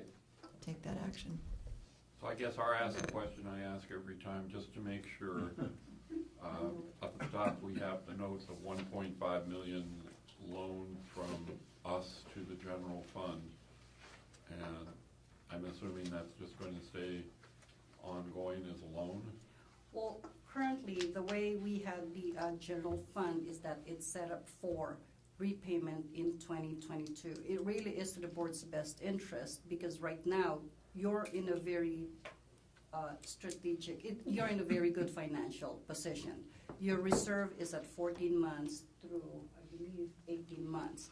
So we really don't want to collect that at this point in time. And the general fund is assessed by need anyway. So Right, and I understand that if we go over, I believe it's 24 months, then we have to start refunding to the licensees, which would reducing be a the real nightmare. fees. But we are getting interest on that 1.5, correct? Yes. that is correct. So it's in the record. Any other questions from board members? Well, I want to thank both of you for the meeting that you conducted with Xavier and I earlier this year. It was extremely informative and taught us both a lot, so I thank you for that. And now I'll get to it. I will take public comment if there is any. Okay, thank you very much for coming. Awesome. Thank you for having us. Have a great day.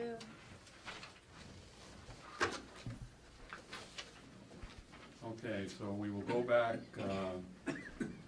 to item number 13, discussion and possible action to initiate rulemaking to adopt Title 16 California Code Regulations Section 1399.513 to 513.5, waivers of renewal requirements for members of the U.S. Armed Forces and California National Guard when called to active duty, and I know there's been some changes.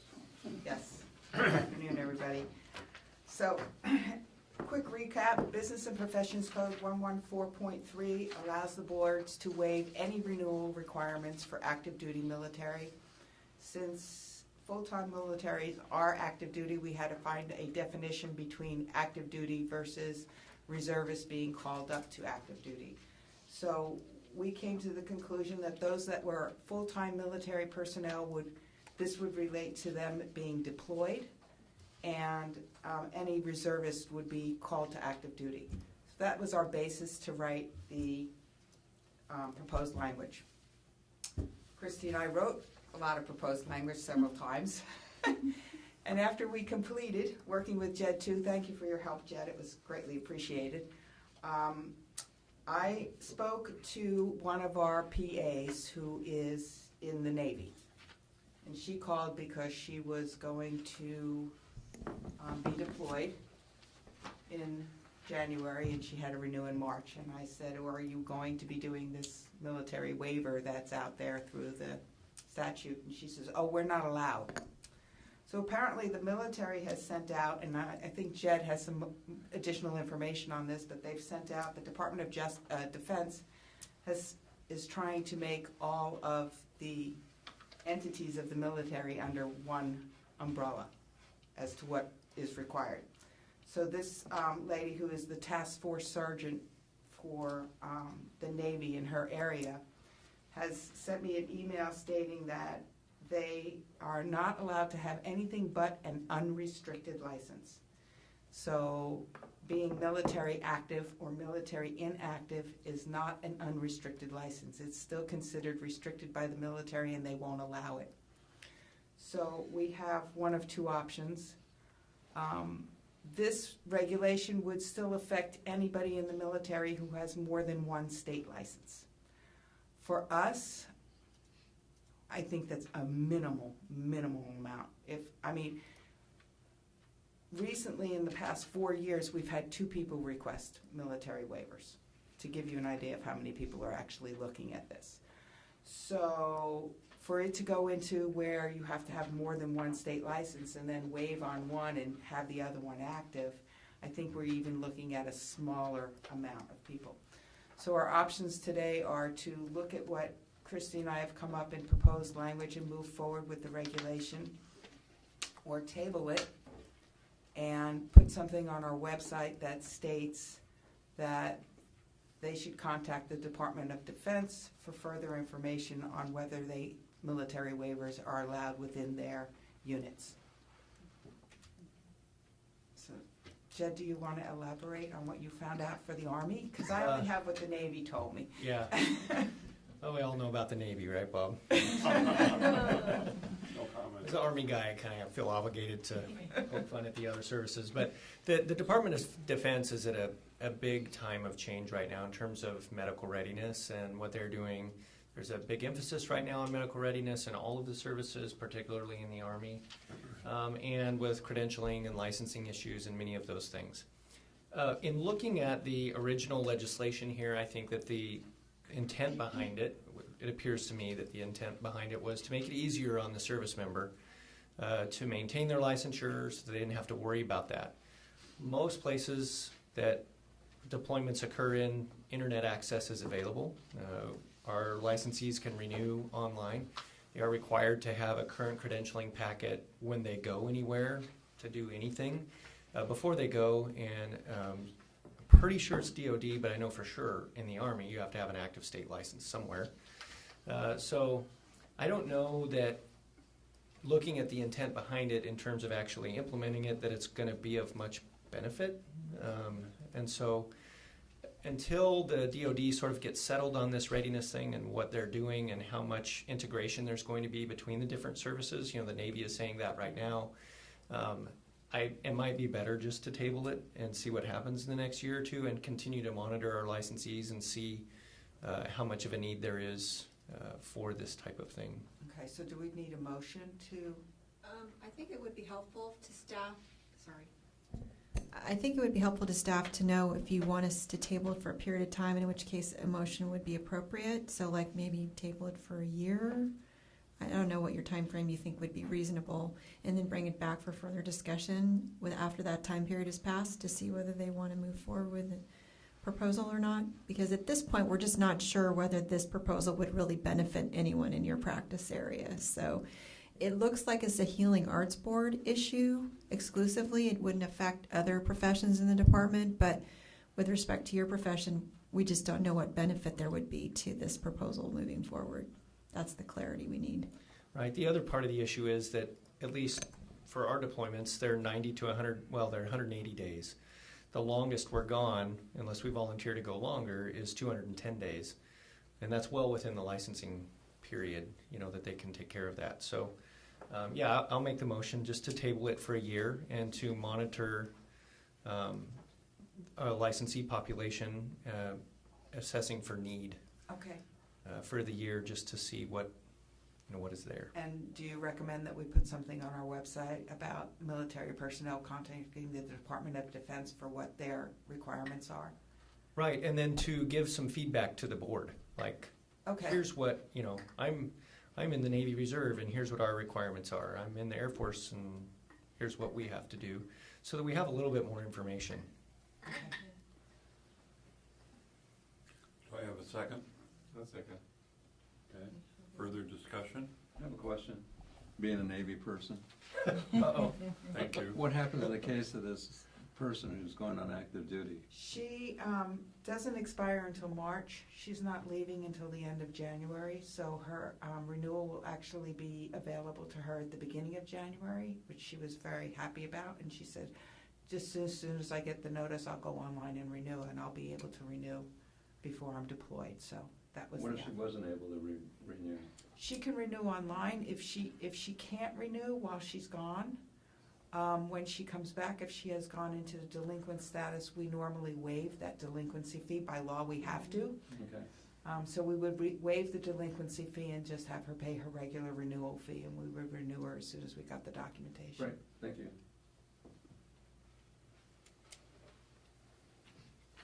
Further comment? Public comment? Julie, would you call the roll, please?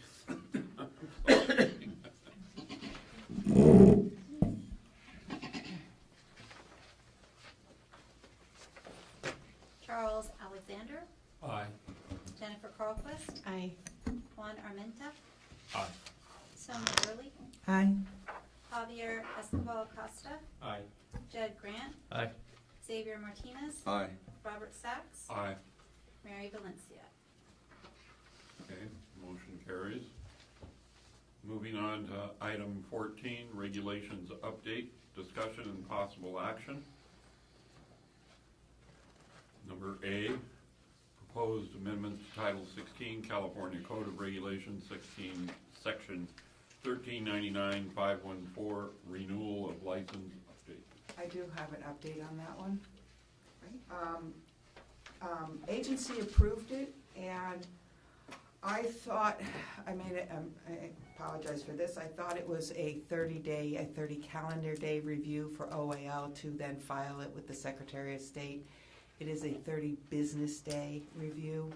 So I missed the cutoff to be able to have an effective date of January 1. So it will not be effective until April 1. But it is with the Office of Administrative Law. I have not heard back from them.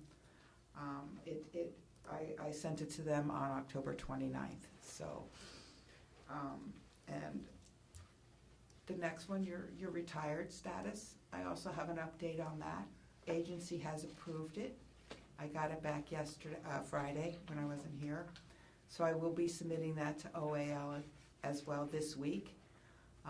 The Department of Finance does have the fiscal sheet on it. They have to sign off on it because it does affect the board's revenue. And that will definitely have an effective date of April 1 as well. Those are the only things that have changed within the regulations. So there's nothing else to update on any of them.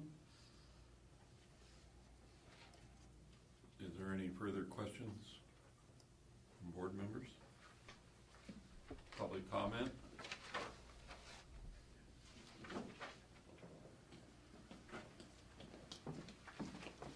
What is the average or expected time frame from introduction of a regulation to its implementation?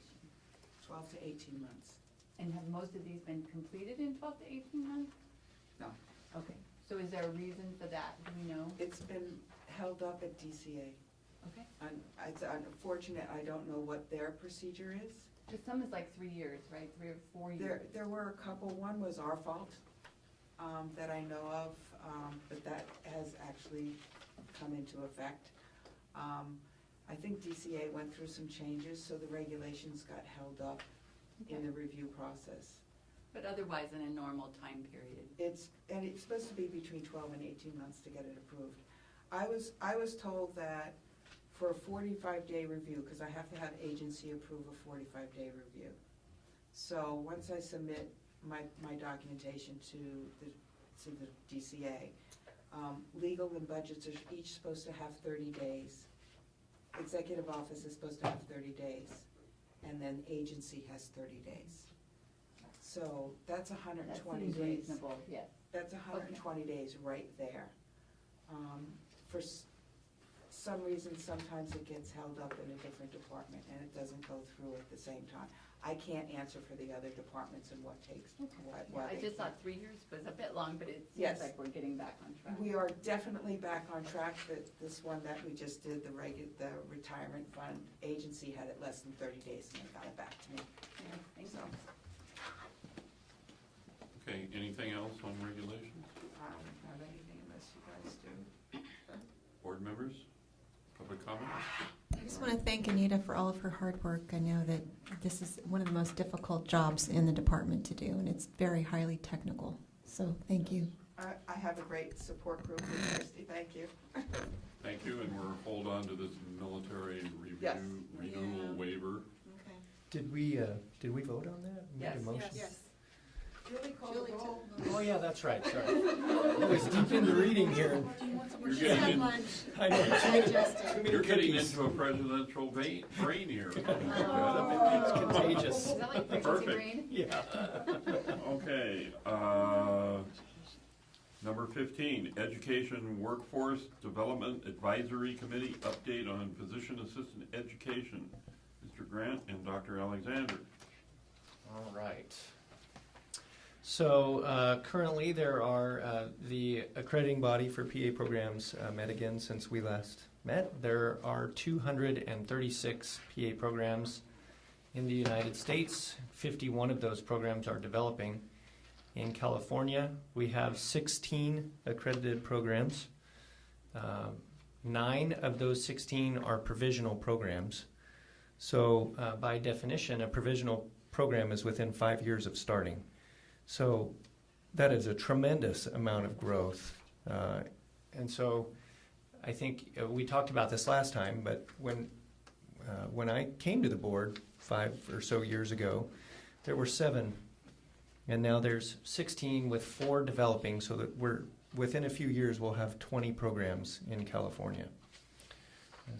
We are doing all of that with the same amount of staff that we had with 7. So there's some hardworking folks in our office, so really appreciate, particularly with licensing. Yeah, it's a tremendous amount of work that's going on. Earlier we had the report on licensing and how many licenses have been issued recently. I think that's fantastic. One program in California is on probation, many provisional programs which are within their first 5 years, and then 6 that are stable and continuing. A lot of growth in the San Diego area, several programs coming there. So that is about all I have, unless someone has questions. Question, on an average, how many graduates each year from each school? So I didn't add in the new schools. As of April, it was about 671 for the state every year we would have. I'm thinking it's about 800, but I have to go find how many are in each program, which I can do for the next meeting. But last year, in 2017, there were 7,000 PA graduates in the United States, and there were 35,000 job postings, 34,000 job postings. So a lot of room for growth.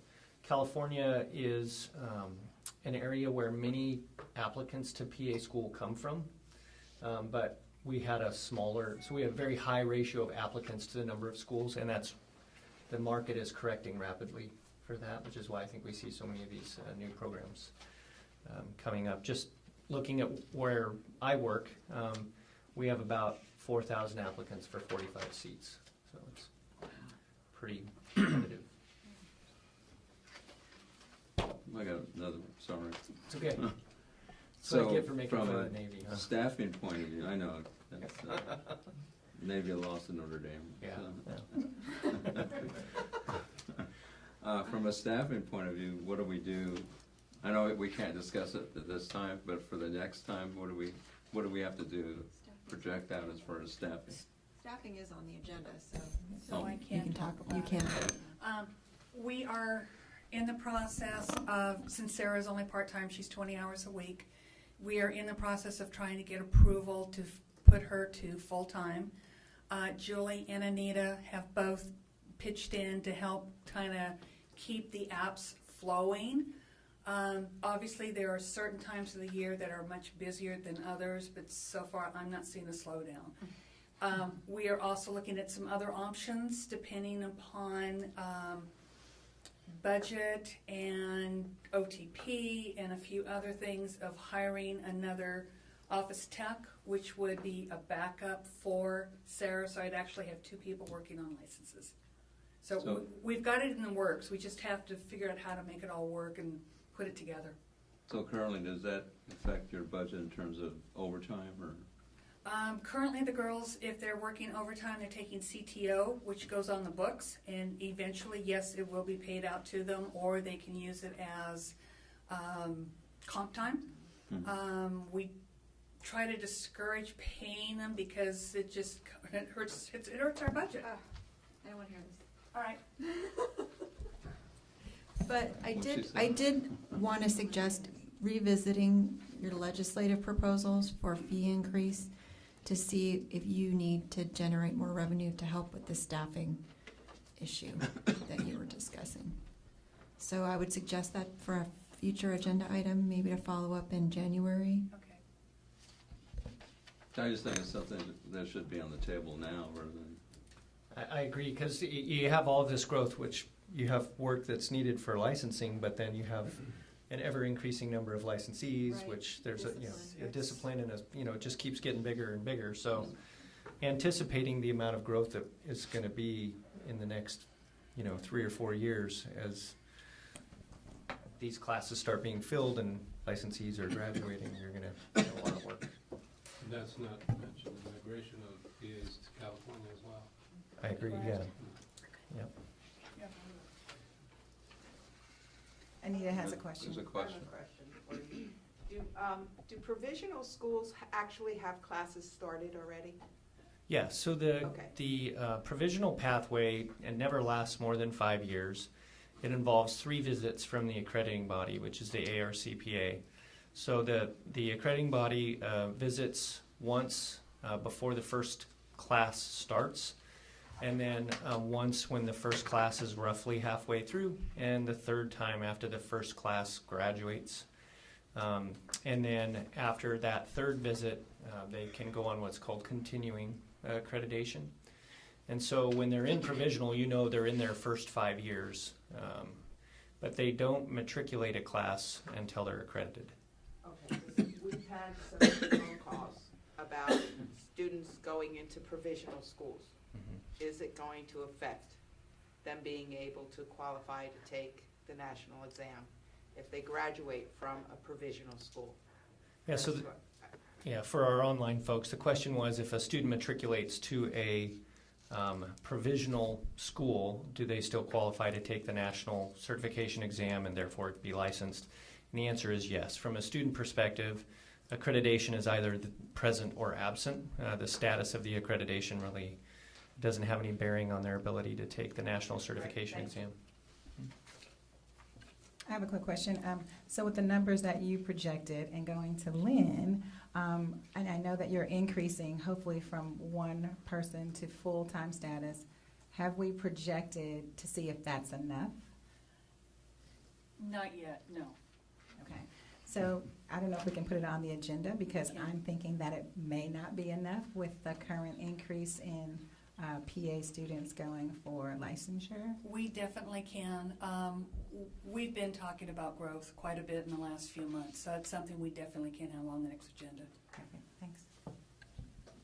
I mean, one of the things with regard to the growth too, everybody here has been in our office. There's not a lot of room to put anybody else.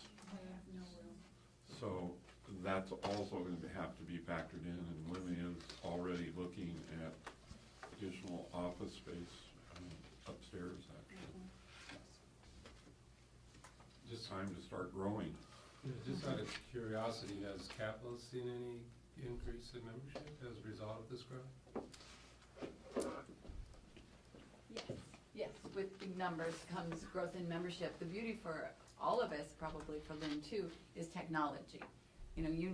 People can go online and renew their license, pay with a credit card, and it's much different than what you used to have to do, and CAPA the same.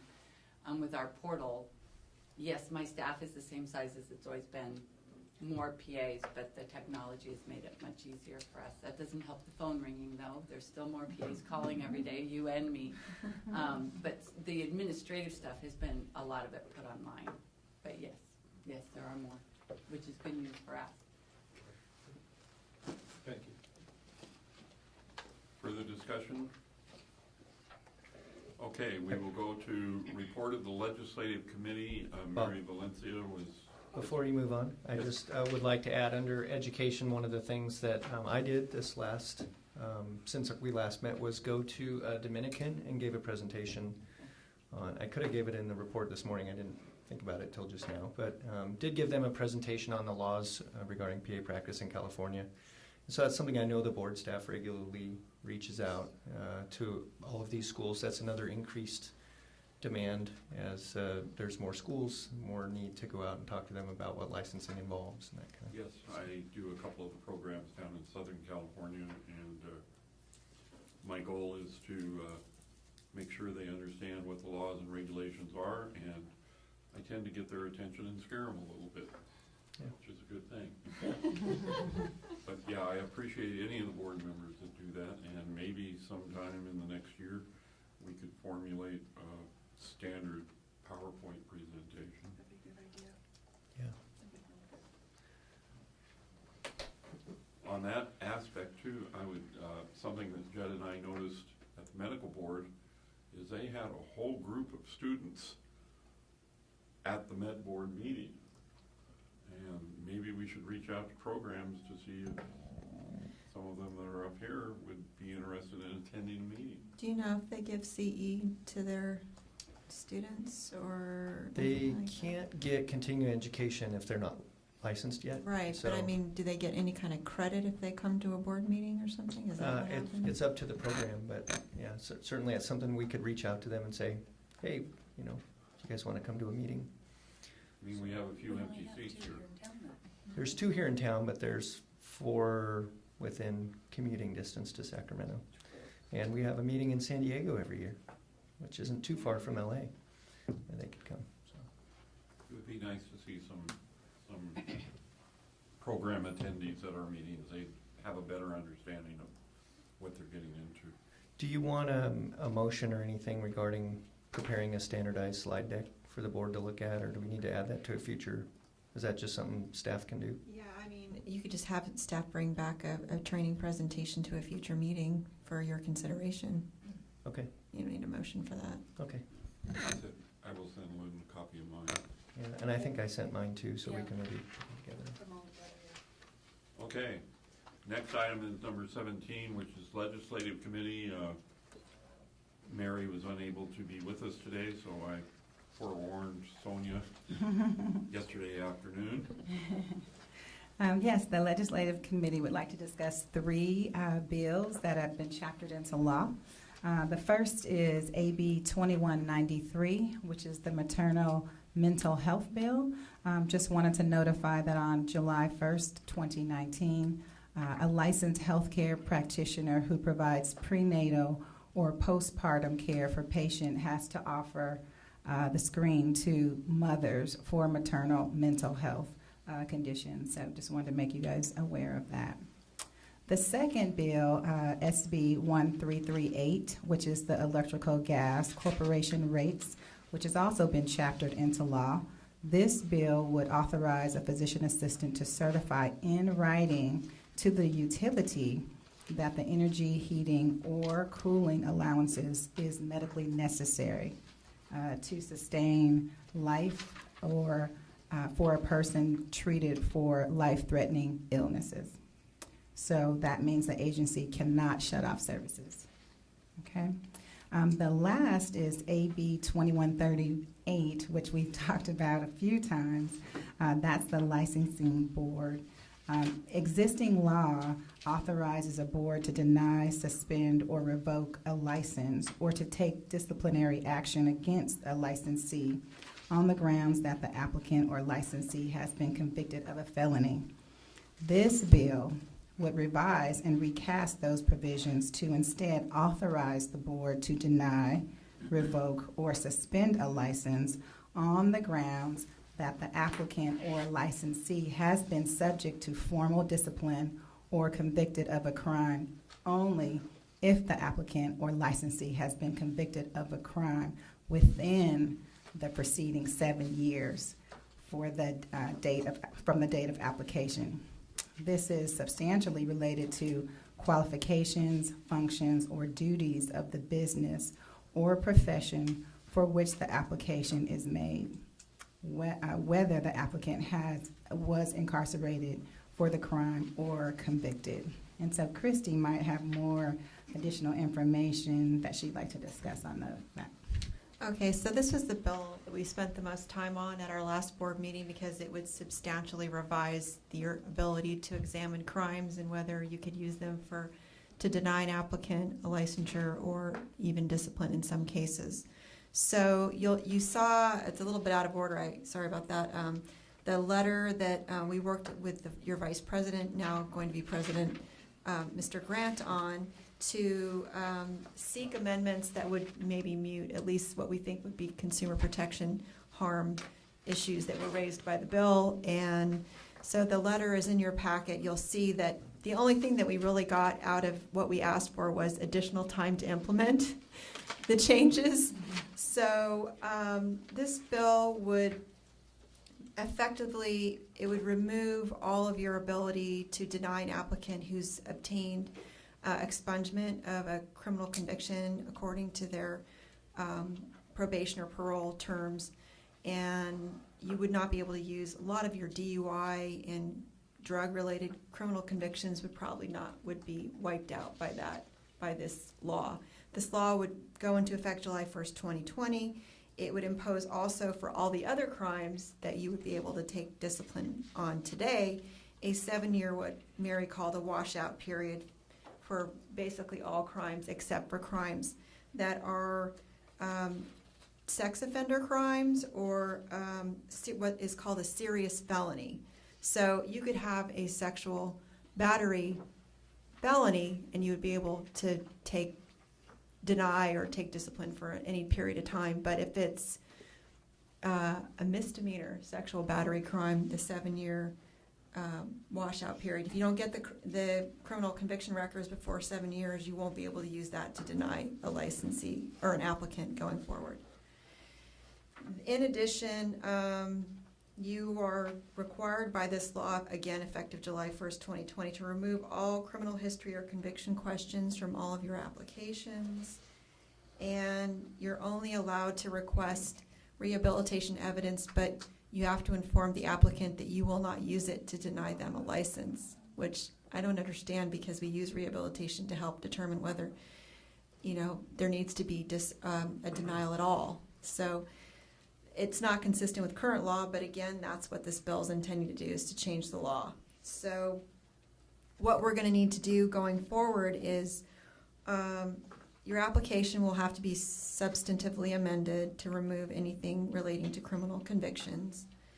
And we're going to need to bring back several proposals to address what the bill requires by way of substantial relationships. So right now, you have regulations that define what you consider is related to your practice or profession. The bill requires you to put in new criteria, which make it a little more difficult to determine what's related, but we're going to have to work on some proposals and then come to you and see what you think in terms of whether it will work for you in terms of implementation. So there'll need to be a lot of work done by the next board meeting probably to bring some proposals to you so we can get them done by July 2020, which is coming up faster than you can imagine. And as we've just heard, 12 to 18 months may be too long to get these regulations implemented, and everybody else in the department has to do the same thing.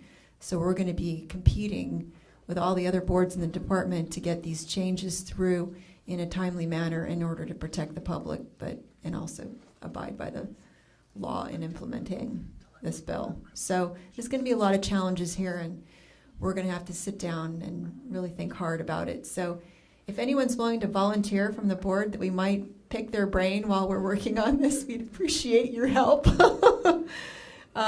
Because the part that I might struggle with is the substantial relationship regulations, and I think I would like if there would be a licensed member that'd be willing to take a phone call here and there. Okay. Absolutely. Great. Thank you. You may regret that, but thank you. The only other bill I thought you might be interested in, because I know you had voiced your opposition to it, was the bill we're looking at, 2143, which was the Licensed Service Provider Education Program. That was going to impose a fee upon all licensees to fund this program, and the governor vetoed it. So I thought you'd be interested in knowing that, because that was something that you had taken an opposition on, so the governor agreed with you on that bill. Any questions? Public comment?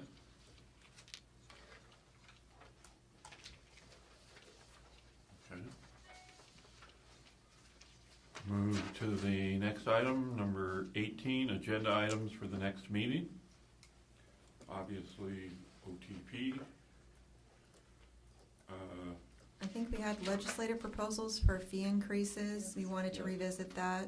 Yes, definitely. You had also talked about staffing and office space proposals to address growth in the education arena and the resulting probably increase in applications you'll be getting. And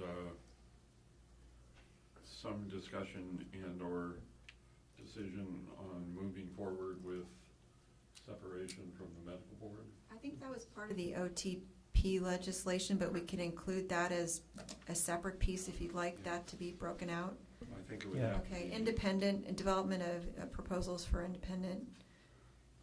Yeah, because Independent. it needs to be separate from Okay. OTP if we put it into a legislative bill. Okay. Yeah. Independent PAB board. What else did we talk about today? Financial information.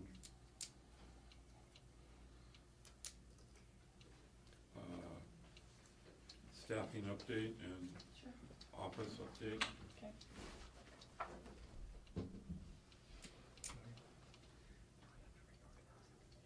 Did you have another? I have a request. Yes. We get a tremendous amount of phone calls about having to have addresses publicized on the website. And I know we've been through this session, Christie. We'd like to get the board's opinion and wanted to know if we could have it as an agenda item. I would love that. Yeah, that's fine. But We can do that. Thank you. Other items on the agenda for next time? Okay. So before we adjourn, I would like to do a little bit of a thank you to everybody here. It's been a wonderful year. It's been a wonderful career with the PAEC, which was our original organization, Physician Assistant Examining Committee, even though we didn't examine anybody. Then we became the Physician Assistant Committee, got rid of examining, and finally we are a Physician Assistant Board. I have served with 5 executive officers, and I don't think I can count high enough with the directors of DCA or DCA attorneys. There have been many. I was thinking about it last night, and I figure it's somewhere between 75 and 100 board members, both public and professional, that I have had the privilege of serving with. It has been a great joy. I want to take this opportunity to thank my wife, Joan, who's here today, who has tolerated this for the past 26 years. And I appreciate her support. I am hopeful that the governor will allow me to participate next year in my grace year to help Jed get on the way, and I will always be available to you, and I just want to thank everybody here. It's been great. Yes. Thank you. Thank you. and thank you, Bob. We have one more item. Yeah, don't. We have Oh, evaluation. yes, we do. I forgot the most important one. We have to go into closed session now to evaluate our executive officer. Patrick, thank you for staying here the whole day. I appreciate it. This will be a very short closed session. Okay, So we will move into closed session at this time, and then you'll adjourn your meeting. and then we will adjourn our meeting from closed session. Okay. Okay? Thank you. All right, I'd like to call the Physician Assistant Board back to order. And at this time, we will adjourn our meeting. Thank you, everyone, for coming. We are adjourned. Thank you. Yay! Thank you. Thank you.